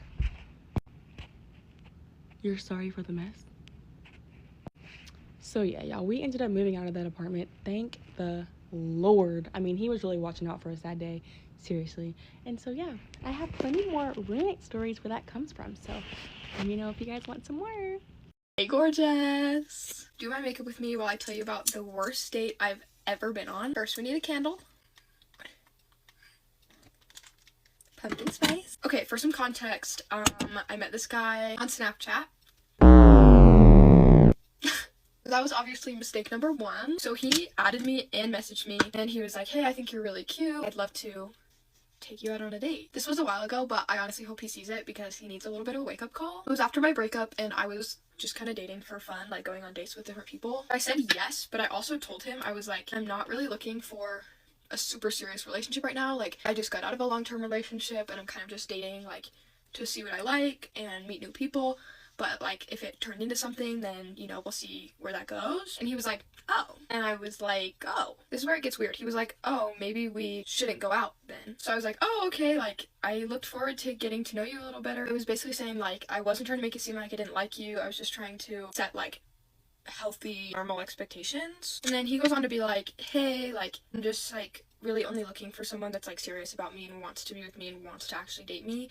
And, like, if you don't actually want that, then, like, that's fine. I was like, bro, like, I don't know you. Like, we just, like, how do you expect me to make that decision when we haven't even gone out? Like, we've been talking for a day. He was like, yeah, but you already seem, like, checked out of the situation and, like, you don't, like, you aren't interested. I was so confused. I was, like, truly, like, all I wanted to do was express that, like, I didn't want to rush in anything and, like, set good, healthy expectations. At that point, I was just kind of like, okay, whatever, because I'm not gonna chase this random man and, like, force him to go on a date with me. So I just let it be and kind of moved on with my day. But a few hours later, I get a message from him, and he's like, hey, I've been thinking about it. I changed my mind. Like, I do actually want to take you out on a date. And then he called me, and he was like, hey, I want to take you out tomorrow. Like, we're gonna go rock climbing. Like, this is what we're gonna do. I do actually want to take you out on a date. And I was like, okay, like, what changed? And he was basically like, I just didn't want to throw away this opportunity. I don't know. And maybe it won't work out. Maybe it will, but, like, I shouldn't, like, worry about that right now. I was like, okay, yeah, so literally what I was just saying, and honestly I have no clue why I said yes to go out with him after all of that tomfoolery. He was like, okay, great, we're gonna go rock climbing tomorrow, and I was like, okay, boom. But I didn't want him to pick me up because he's still a stranger, so I was like, I will meet you at the place, which I'm so glad I did. The night before, like, late at night, he calls me and he's like, hey, like, can we just chat? And I was like, yeah. So we just kind of chatted and, like, got to know each other. And then he was like, are we still on for tomorrow? He asked me, like, a bunch of times, are we still on for tomorrow? And I was like, yes. Like, so boom, it's the morning of, and I got up at like 7 a.m. for this rock climbing date, and I was actually pretty excited about it. Like, he was being kind of weird, but I hadn't been on a date in a second, and I don't know, it sounded fun. Like, I'd never rock climbed, and so I was excited to do it. And then that morning, he FaceTimed me, like, right before I was gonna leave, and he was like, oh my gosh, you look so pretty, are we still on for our date? And I was like, yes. Like, I don't know how many confirmations this man needed. Like, maybe he'd been, like, ghosted a bunch of times. So boom, I drive like 25 minutes to meet this man at this indoor rock climbing place, and I'm actually pretty hyped on it. Like, I'm excited. even though he was a little weird at first. Anyways, the date is going fine at first. We walk into the indoor climbing place together. It's a little awkward though, like we're having a hard time making conversation. I have to freaking hurry. But yeah, it's going fine. Like we're making pretty casual conversation, nothing crazy. Then we start to climb, and that was actually really fun. This guy's like a pro climber. Like he travels around and does climbing. I get done with like my third climb or whatever, third or fourth climb, and I sit down on the mat next to him. I start talking to him, and he's ignoring me. And I don't know what the fuck possessed this man, but this is where things got really weird. Like I said, yeah, he's just ignoring me. Like I'm asking him more questions about himself. I'm asking him like about climbing. I'm asking him like which one are you gonna climb next. I'm telling him like this is really fun, and he's ignoring me. And at first I'm like, okay, like he's trying to be funny. He was so blatantly ignoring me and being so rude, and I was like, oh no, period, no. So I told him, I was like, okay, this is so strange. I hope you're okay, but I'm probably gonna go because this is weird. And he was like, fine, like go, you can go if you want. And I was like, what the actual fuck is going on? He was the one ignoring me. He was like, you can go if you want. And I was like, okay, I don't understand because you're being really fucking weird. Like you've been ignoring me this for like the last like 10 minutes. He was ignoring me, and so I was like, I felt like you didn't want me here, so I'm gonna leave. And he was like, no, that's not it. I was like, okay, then what the fuck is it? Like what would compel you to ignore someone on a first date? He was basically saying like, I've been complimenting you this whole time and you haven't given me a single compliment this whole time that we've been here, and I've been telling you you're pretty and you haven't said anything to me, and it just feels like you don't want to be here. And I was like, because when I tell you the whole time I was trying to make conversation, and like I didn't know I had to spam him with compliments. It's true, he was complimenting me a lot, which is really nice, and like occasionally I'd kind of do it back, but this is not a transaction. Like I don't owe you anything. You asked me out. I was so straight up with him. I was like, that is so weird of you to say. Like, I'm sorry if you felt like I didn't want to be here, but like I have been making an effort this whole time, and then you started ignoring me. Like I was getting pissed off at this point because like who the fuck do you think you are? Okay, I'm so sorry to have to do this, but go to part 2 because that's when it gets like really freaking insane. Boom, part 2 of the worst date I've ever been on in my whole fucking life. So let me bring you back. We're in the rock climbing place, and we're having this weird little argument about how he's been complimenting me this whole time and I haven't given anything back to him. He feels like I don't care and I don't like him. It was so weird. So I'm kind of like comforting this man-child at this point. I'm telling him like, hey, like I am really sorry if that's the way like it came off. Like I don't know, like I'm sorry, I was really trying to get to know you and I was enjoying my time. This probably just isn't gonna work out. Like thanks for giving it a chance though. He this whole time is like, okay, whatever. And I was like, okay, yeah, so I'm gonna go. So I get up to go. He literally grabs my hand and he's like, no, don't go. And I was like, what is happening? So he's like, no, don't go. I'm sorry. Like, can we talk about it? And I'm in shock because what is there to talk about at this point? Like, this is the worst. He is being the worst date ever. And I told him that. I was like, you're being a terrible date. Ignoring me, begging for compliments pretty much. Every single thing this man was doing was so strange. I told him that. I was like, you are really weirding me out. At this point, I was really just trying to get out of there without like causing a scene. So I start walking to my car and he's like, wait, can I walk you out? Oh my god, like fine. So he walks me to my car, he opens my door, I get in there literally as fast as I fucking can because I'm scared. I'm like, okay, like thanks so much. He shuts my door or whatever. He runs around to the other side and gets in my passenger side. Okay, so now I'm mad because I told you I'm leaving. I did not invite you to come with. So I was like, oh, hey. And he was like, I just feel like we need to talk like a little more. At this point, I'm like, I cannot believe what's happening to me because there's no way he's getting in my car to have a conversation. But I'm also not the kind of person that's good with confrontation. And I'm not super like assertive either. So I just kind of let it happen, which I guess is on me. Like that part is definitely my fault. I was kind of a little bit in shock, like what is going on? And he was like, that really didn't go very well. And I was like, yeah, it didn't because you were being fucking weird. He's like, that didn't go super well. I want to talk about why and like whatever. And he's like trying to get me to open up and like express why I don't want a relationship with him, and literally all I can give him is that like I don't like him. Like I don't know. This is the part that pisses me off and like actually makes me sick.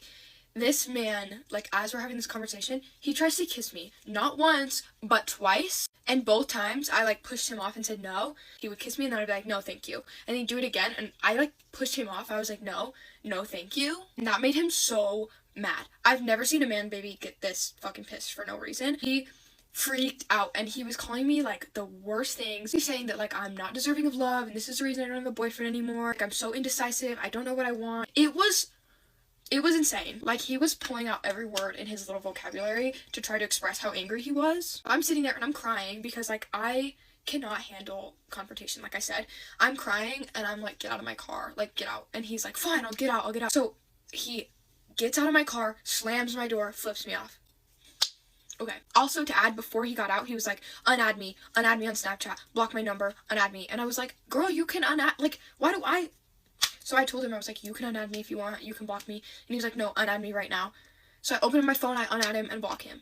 What is going on? I was so mad for a really long time, and like mad for myself, but also mad for any other girl who ever has to go on a date with him, because what is wrong with you? Anyways, that's the worst date I've ever been on, and I'm so happy to say that my boyfriend is amazing and would never do something like that. But yeah, this is the finished look. Be safe out there, girls. I love you. Get ready with me while I tell you about the day from hell that I had yesterday. If you don't know me, I'm a substitute teacher. I am 19. I'm very young to be in the field that I'm in. And I'm also in school to be a elementary teacher. So starting off strong, I was in middle school yesterday. So I'm subbing in the middle school, and this is my first ever middle school job that I've done. So before I even get to my assignment, I'm like 2 minutes from the school. I had to be there at 8:15, which is like later than normal for my jobs.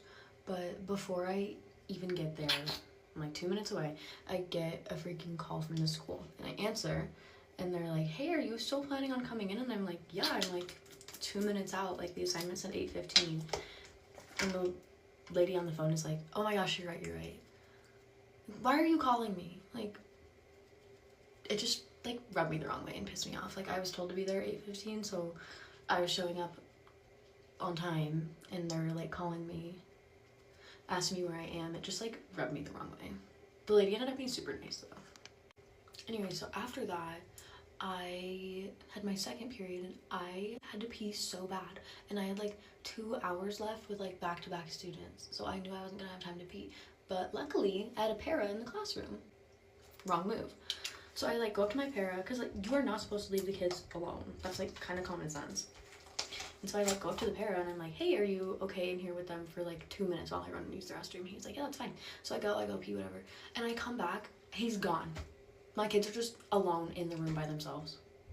So the para like disappears, and I'm just sitting in my second period, like I'm on my computer, my students are working, and there was a really rowdy group of kids sitting like across from my desk, like across the room, so I could like see them clearly from my desk, and they were just being like really noisy, and I look up and they keep like looking at me. So I look up and I'm like, can I help you? Like, why do you keep looking over here? This student looks at me and goes, hey miss, you trying to tap this geek bar? If you don't know what a geek bar is, Google it. But he's like, April Fools, mind you, it's April 2nd. He goes, April Fools, I don't have a geek bar on me, but I got it at home. What do you want me to do with that information? What you're doing at home is not my problem or my business. And I said that. Because what? And then after that, I have a student come up to me and he's like, hey, can I use the restroom? And I was like, yeah, that's fine, like go ahead. Because like as a sub, I'm not allowed to tell kids no to the bathroom. So I let him go to the bathroom, and it's been like 10 minutes and he's not back yet. And my kids are like, hey, like this student's been gone for like a really long time. And I was like, oh my gosh, you're right. If he's not back soon, I will make a phone call down to the office. That's all I can do about it. So he's not back. I go to call the office. I call one of the office phone numbers, no answer. I call the other office phone number, no answer. Awesome, great. And the kids are like, miss, you have to call Steve. Who is Steve? And they're like, oh, it's our like campus security. You gotta call him so you can go get him. Because apparently the student is not allowed to go to the bathroom. No one told me that. So I'm like, I don't have Steve's number. Like, what do I do here? And Steve like magically, like by some miracle of God, like walks into the classroom. And my students are all like, Steve, you gotta go get this kid out of the bathroom. Whatever. So all of that happened. And then third period rolls around, and there's a student in my class that my like teacher that I was filling in for warned me about a lot in my sub plans, and I was like, this is gonna be a hot mess. She comes in, and right off the bat, so loud, so disruptive. I was like, oh my gosh, like you are going to be such a chore. So for background, the classroom's like a L shape, like this, and my desk was like here in this corner. And this group of students, I send them to go work on their project. And this group of students goes and sits here around the corner where I can't see them.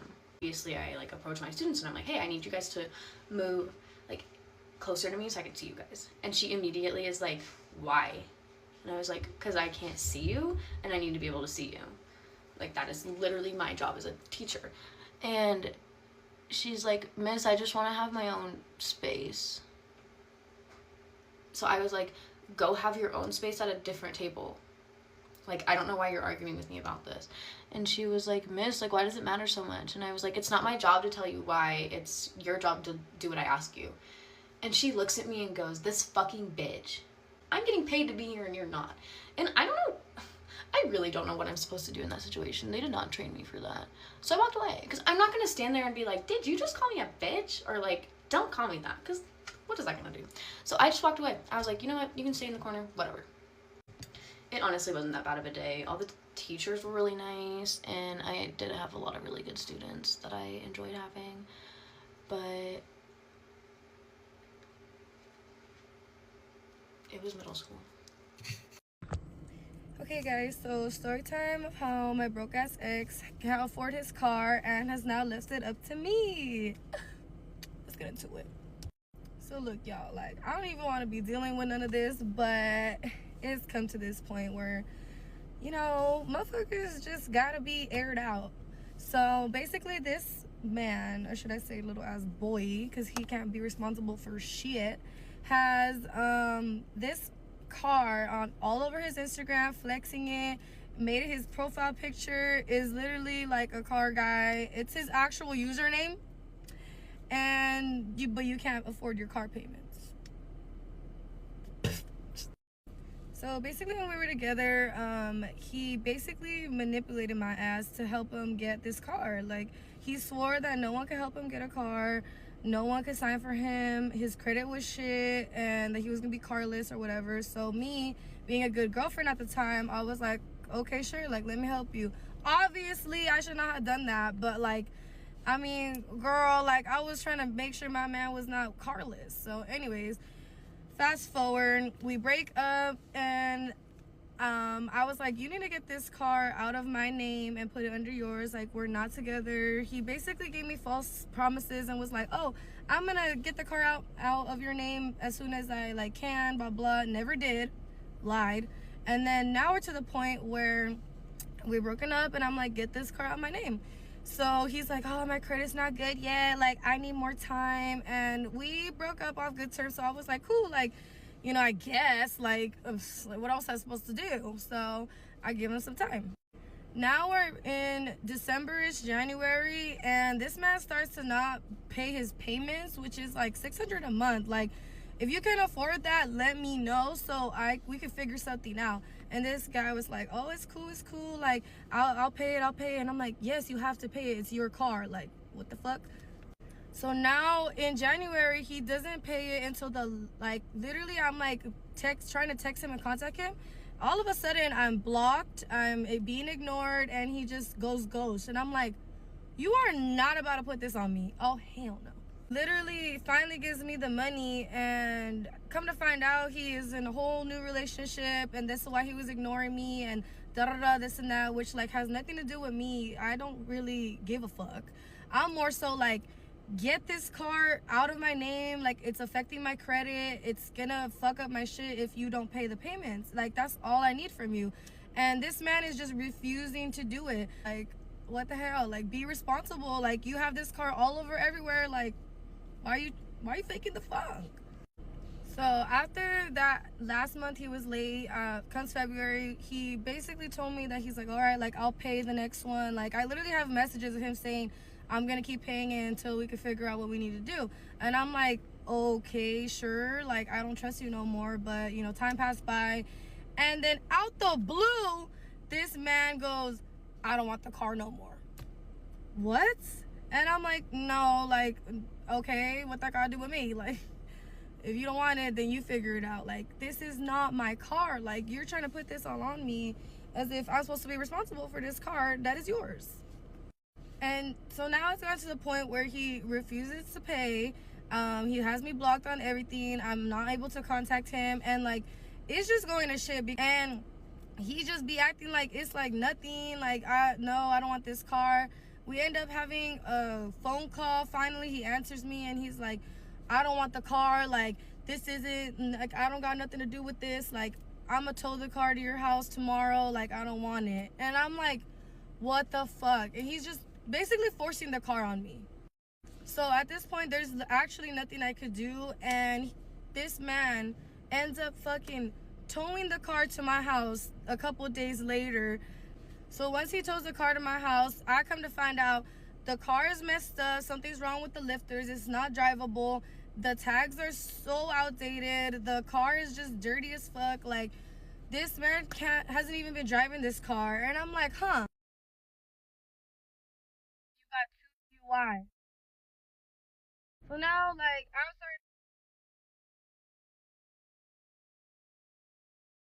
can't afford it. Up. Now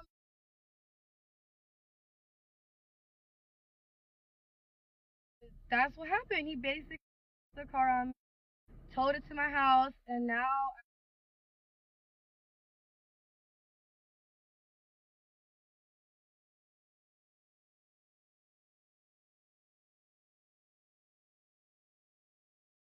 he went about this the worst way to go about it when I was being so cool.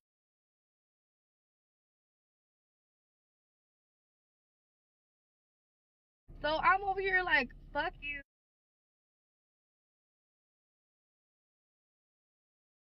So yeah, it's like, anyone's interested in seeing Josh Charger, nothing out of the goodness of your heart because motherfuckers dirty.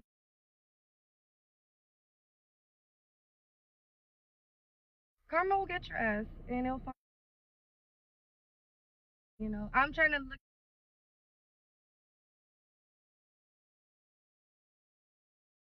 better for me. So yeah, don't trust her.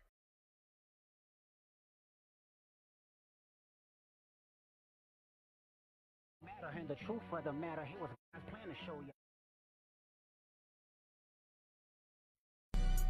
I wonder why. Oh, maybe because you got 2 DUIs. So now, like, I'm starting to understand why this man is trying to put this car all on me, because I'm pretty sure your broke ass can't afford it because you done fucked up. So now I'm like, okay, great. You're just trying to throw this all on me because your life is going to shit.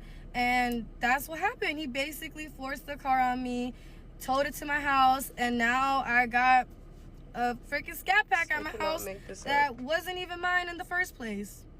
I cannot make this up. So this man literally did the most dirty, diabolical, disgusting things. Like, literally went about this the worst way he could go about it when I was being so cordial. Did not even let me know, like, that he did not want the car, and I would have went about it so cordially. So I'm over here like, fuck you. So now I'm at the point where I gotta figure out what to do with this car. So yeah, if like anyone's interested in a 2016 Dodge Charger, let me know. And yeah, don't trust men. Don't do nothing out of the goodness of your heart, because motherfuckers will just do you dirty for no fucking reason, knowing you're a good person. So, karma will get your ass and it'll find you, and I know it will. So it's okay. I'm trying to look at it as a bright side, like, and figure out, a way to make it better for me. So yeah, don't trust that man at all. He is a fraud, a faker, and a liar. I'm gonna tell y'all why I don't go to people whose game nights I don't know anymore. Okay, so listen, my homeboy had invited me to, oh, you're kidding. Okay, my homie invited me to this game night, and it was his homie's house. So when I get there, I'm thinking I'm ready for like a party kind of game night. So I'm still dressed cute, I'm dressed like as I should be for a gathering. I get there and there's a total of 1, 2, 3, 4, 5 people plus me. That's 6 people. My man was supposed to come, but I just felt like, it's okay, just stay home. Like I didn't want to drag him just in case there was a bunch of girls or what. I didn't know what the vibes were. I just knew I got invited to a game night. I'm going, right? So I walk in and it's a couple, a third wheel to the couple, my homeboy and his homeboy. And this is his homeboy's house. Now the house is nice. Everybody's really, really nice, except for the girlfriend and the third wheel. What are we going to name them? We'll call them Coco and crazy, because that girl was crazy. We just gonna call them Coco and Selena. Okay, so Coco's the girl who's the girlfriend in the couple who's there, and Selena is the third wheel. All right. So I walk in and no one really addresses me, but I'm not the type that's like intimidated by that. I will still talk to you. So what do? I go out of my way. I say, hey, I'm Destiny. Nice to meet you guys. Like, how's your night going? And Coco and the boyfriend, they're like, oh, it's good. Like, we're having a good time. And then the third wheel, Selena, I forget I'm naming them. Selena doesn't say anything. So I'm looking at her like, okay, weird. Now, mind you, I am dressed as if I'm going out, right? So, and the rest of the people obviously knew what the vibes were, so they didn't dress the same way I'm dressed. And I have no problem with that. I'm going to step out regardless, no matter where I'm going. If I'm going out, I'm stepping, okay? So, like, I don't know if I was intimidating. I don't know if, oh shit, did I do that right? I didn't do that right. Fuck. My bad, I had to fix a curl.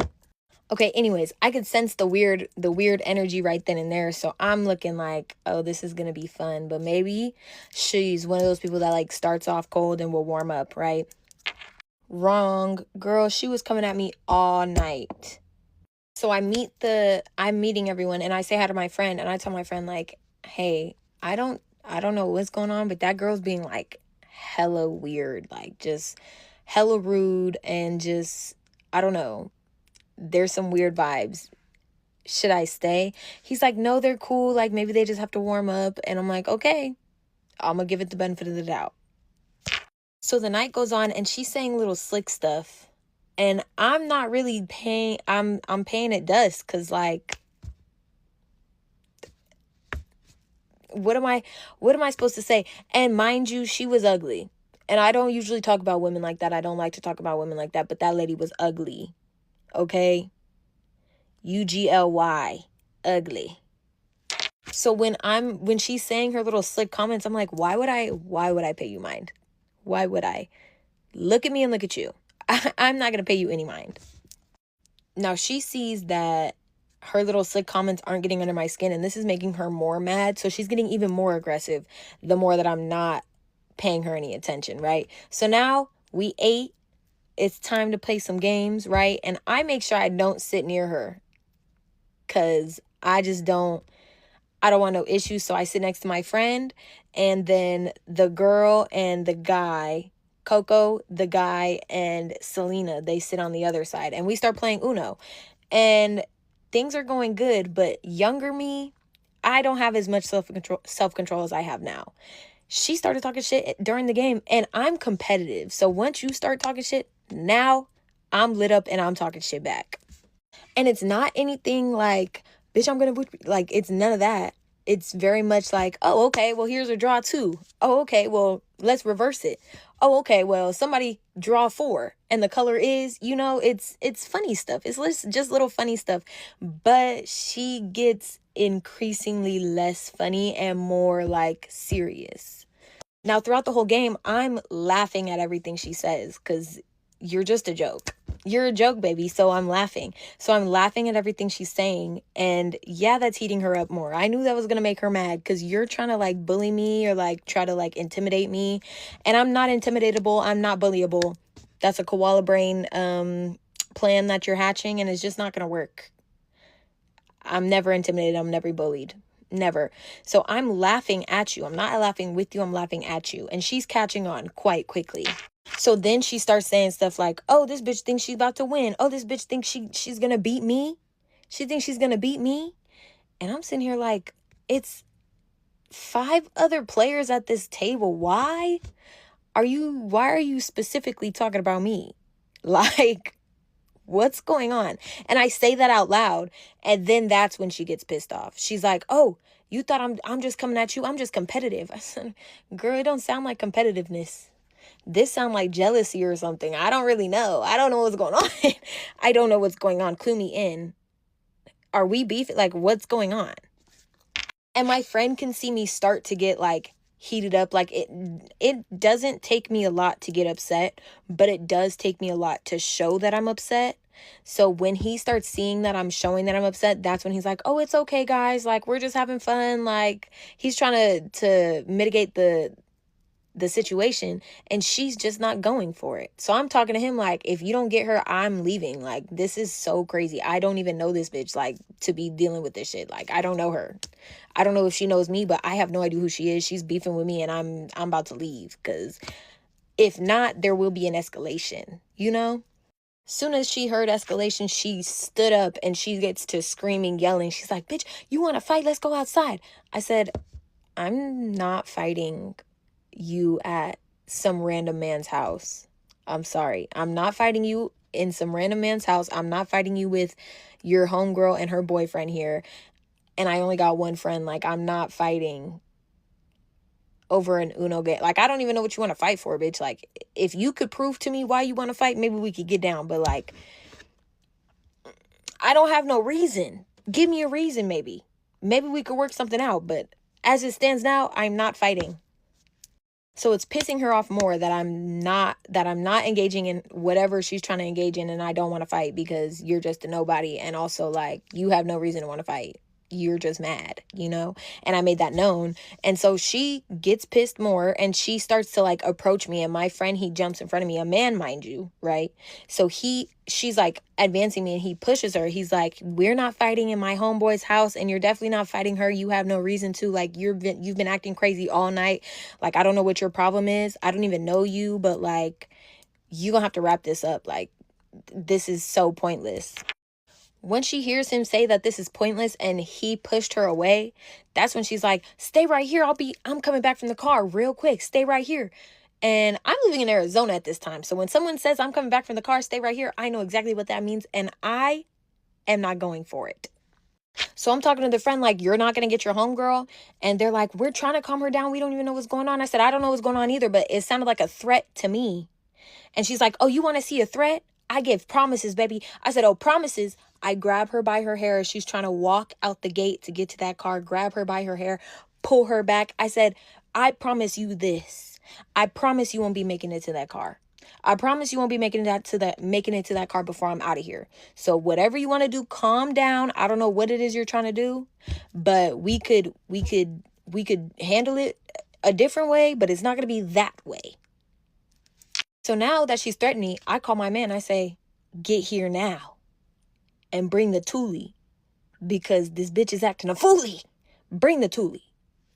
One thing about my man at that time, it don't take over 10 minutes to get anywhere for him, okay?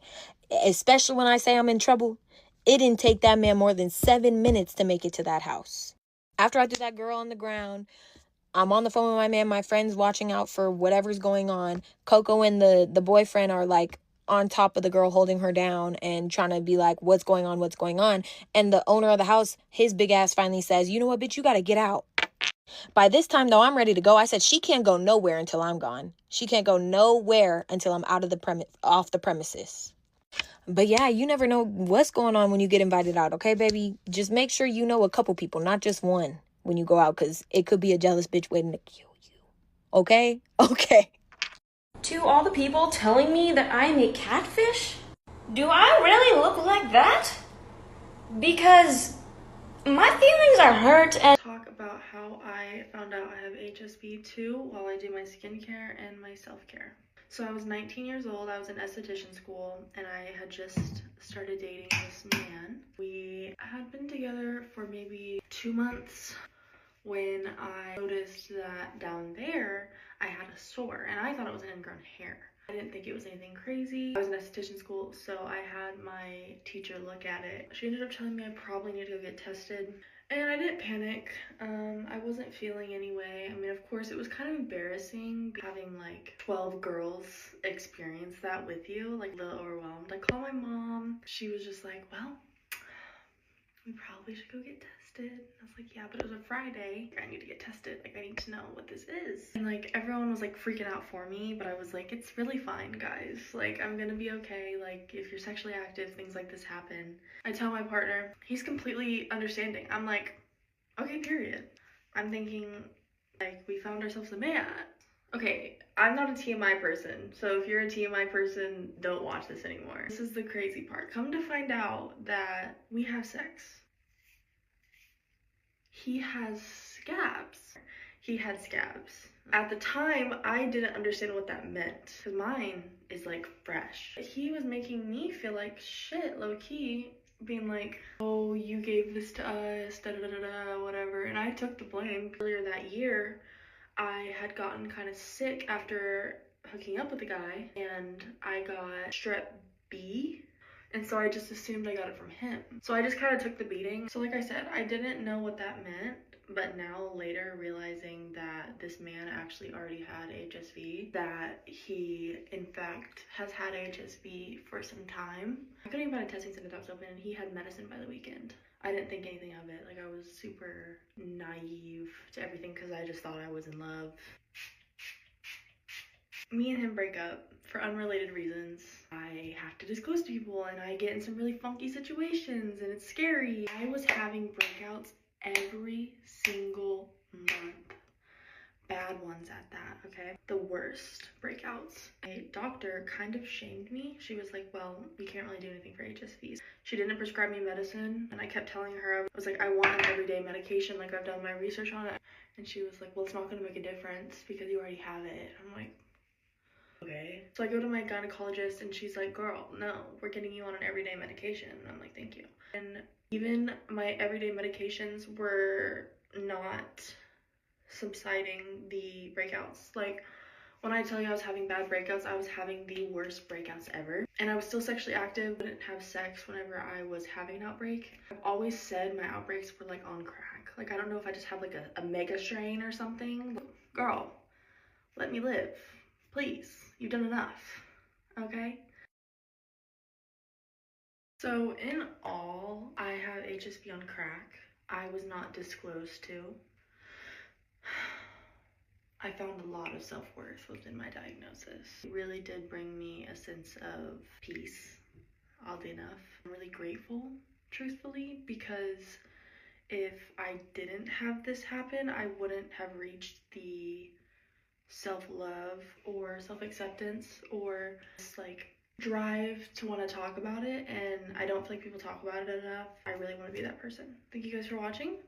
Expect more videos soon. I really want to talk about this more, so if you want to comment things you want to hear or want to see or whatever, just let me know. We're what?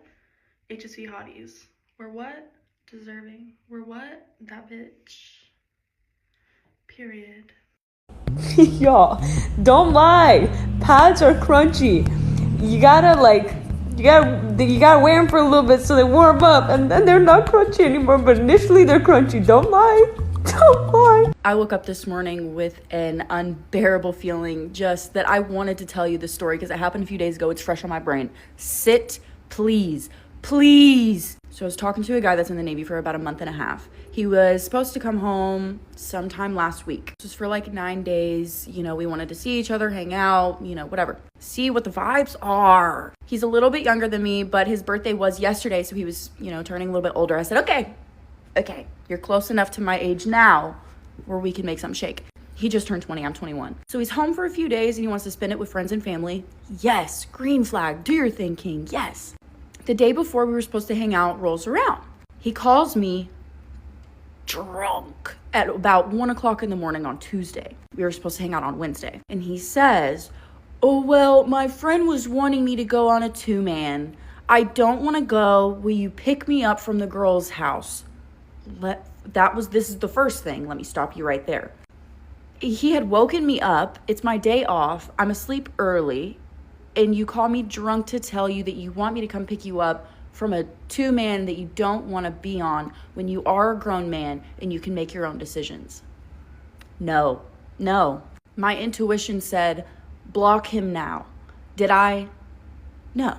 So as I tell him absolutely not, the next day he calls me and apologizes because he was drunk. And yes, he completely sees my standpoint of I'm not picking you up at a girl's house. So he said, I'm sorry, you can pick me up from my friend's house. Now, I'm already setting my pride aside to come pick up a fully grown man that's fighting for our country. it gets worse. I guess something had went wrong with his truck, so he's been like getting rides the entire time he's here. You know, you're in the Navy, you've been gone for like 8 months. I'll give you some grace. So nighttime rolls around, you know, send me the address. I'll be on my way in a second. He sends me the address. I start going. He did fill up my tank and bought me food, whatever. So, you know, the worst part wasn't going to pick him up. It's when I got there. So I get there, it's on a gravel road. You know, I'm from the country. That's very regular to me. So I'm driving down this gravel road and I call him, you know, I'm here. And all of a sudden, I hear this agitating, graving voice. It's about 8 other boys. They're not even men, they're boys. In the background, just talking. Oh, let's all go out there. Da da da da da da. Now, mind you, one of his friends had been in my DMs before. I responded very lightly, definitely stopped talking to him because he's ugly. I was talking to, he knew about that. Yeah, your friend has been in my DMs, didn't follow through. Yeah. A few hours before, he was wanting me to invite one of my friends to come get his friend and him. My friend? No. So I said, in confidence, because I didn't necessarily think that he would tell him what I said. Stupid. I said, I'm sorry, my friends would think that he is butt-ass ugly. I'm sorry. That's what I said. And then, you know, he was like, oh, why? I said, all the bug eyes throw me off. That's funny. Back to where we were. So I pull up, I hear them on the phone, and I really had to pee. So I said, hey, I really have to pee. Like, can I come inside and, you know, go pee? And I hear that friend in the background. The bitch that called me bug eye wants to come into my house. Fuck no. So I was like, okay. And then I said, well, I can just go to like a gas station or something. Like, it's not a big deal. I understand. I'm used to hurting men's ego. All right. So it wasn't even a big deal. So I said, you know, I can go piss at a gas station. It's fine. So then they all start to come outside. I'm one woman in my car on a gravel road, and I see 8 or 9 tiny skinwalker roach, like the grasshopper from Bug's Life. That's what they look like. I see 8 men that look like they crawled onto earth walk up to my car with mine in the front. So I'm looking and I'm like, ugh. You wanted me to bring my friends here? No. So they all get up to my car. I drive a nicer vehicle. So they were all, you know, looking at my car, looking at the back of it. You know, it's nice. My guy opens the back seat to put his little backpack in there. And his friends see my car seats in the back seat. This is very normal. A lot of women have kids. An eruption of, you have kids? I said, yes, I have 2. They start laughing. Oh, tell me you don't get any play. Tell me that you've never been able to pull a MILF ever, not once in your life. Brother, you are scaring the hoes, and it is very obvious. And I was a teen mom. I got pregnant at 17. So I've been dealing with the whole... my whole adult life. It's nothing new to me. Does not bother me, not one bit. Because guys that are like that usually know that a woman with kids would not want to fucking touch you, you child. And then I'm looking at all of them, and I see the friend that was in my DMs, and he's the one talking the most. So I raised my hand like this, and I looked at him. I said, don't be mad that you were in my DMs and you didn't get picked. Don't be upset. It's okay. You win some and you lose some. All the friends start laughing at him. I get in the car. So does he. And so I turn to him and I say, what the fuck was that? Now I'm angry. Okay, I'm a little bit angry. Because why would you have a full-grown adult woman come to pick you up knowing that it was going to be some bullshit like that? I said, should I just leave you here? Because I will. I was this fucking close, and I should have. I should have listened to my intuition, and I should have left him there. All of a fucking sudden, as I'm talking to him, handing him his own asshole. Mind you, this is first impression. I'm already angry. I'm angry. I feel a fire in my spirit, because why would you bring me here? I look, a beer can at my car. They threw a beer can at my car. I'm in law school. I get up, I get out, I put the flash on my camera, I take a video of the windshield, I take a video of the beer can, and then I pan inside to the boy in my passenger seat that I had been talking to. And then I ended the video, just in case. record everything. I also had a video of them all walking up to my car. I wish I knew how to edit shit because I would put it in here so quick. So then I'm really pissed off. I'm really pissed off. So as I'm sitting there, before I even put that bitch in drive, I said, call them and make them apologize. He did. They apologized. I said, okay. Now, I already drove like 45 fucking minutes to come get you because you live in E-Town, I live in Louisville. If you understand, then you understand. I could tell that he was embarrassed. When boys get very embarrassed, their cheeks get bright red. He wasn't really talking that much. He just seemed embarrassed. And I was like, okay, you're embarrassed. I'm angry. I'll let it slide. Obviously, you are apologetic, and obviously, you didn't want that to happen. I understand that. The drive goes fine. I did go pee at the gas station. Thank you. We get back to my house. I had to go pee again. Sorry. So while I'm in the bathroom, I can hear him opening up every single door in this apartment. Every single door. King, I have nothing to hide. You are not being set up. I don't know what the fuck. Look at me. Did he crack? Don't even ask me that stupid shit. No. His birthday rolls around, which was yesterday. He said, I want to see you again like the night of my birthday. You're my old lady now. Am I? I was like, yeah, sure. If you can get dropped off over here, you can come over. I'm not coming to pick your stupid ass up again. Okay. 8 o'clock rolls around. He texts me. I text him back. Nothing. Drunk and unaware. Just outside loose. Why are you outside loose as a man? That's so disgusting. I'm sorry. I don't drink. Okay? I don't like it. I don't think it's cute.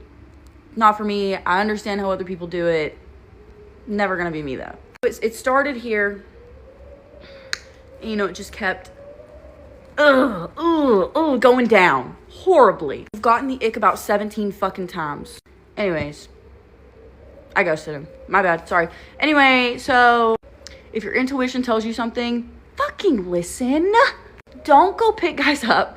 Don't do that. And if a guy's friends talk to you fucking crazy, that's because he allowed it or he engaged with it previously. If a guy makes fun of you for being a mom, he is threatened by you. He is threatened by you because he knows he could never do that shit, nor could he pull you. Because we have standards. Bitches without kids, they don't have standards. They don't have shit to live for. Baby, we do. We do.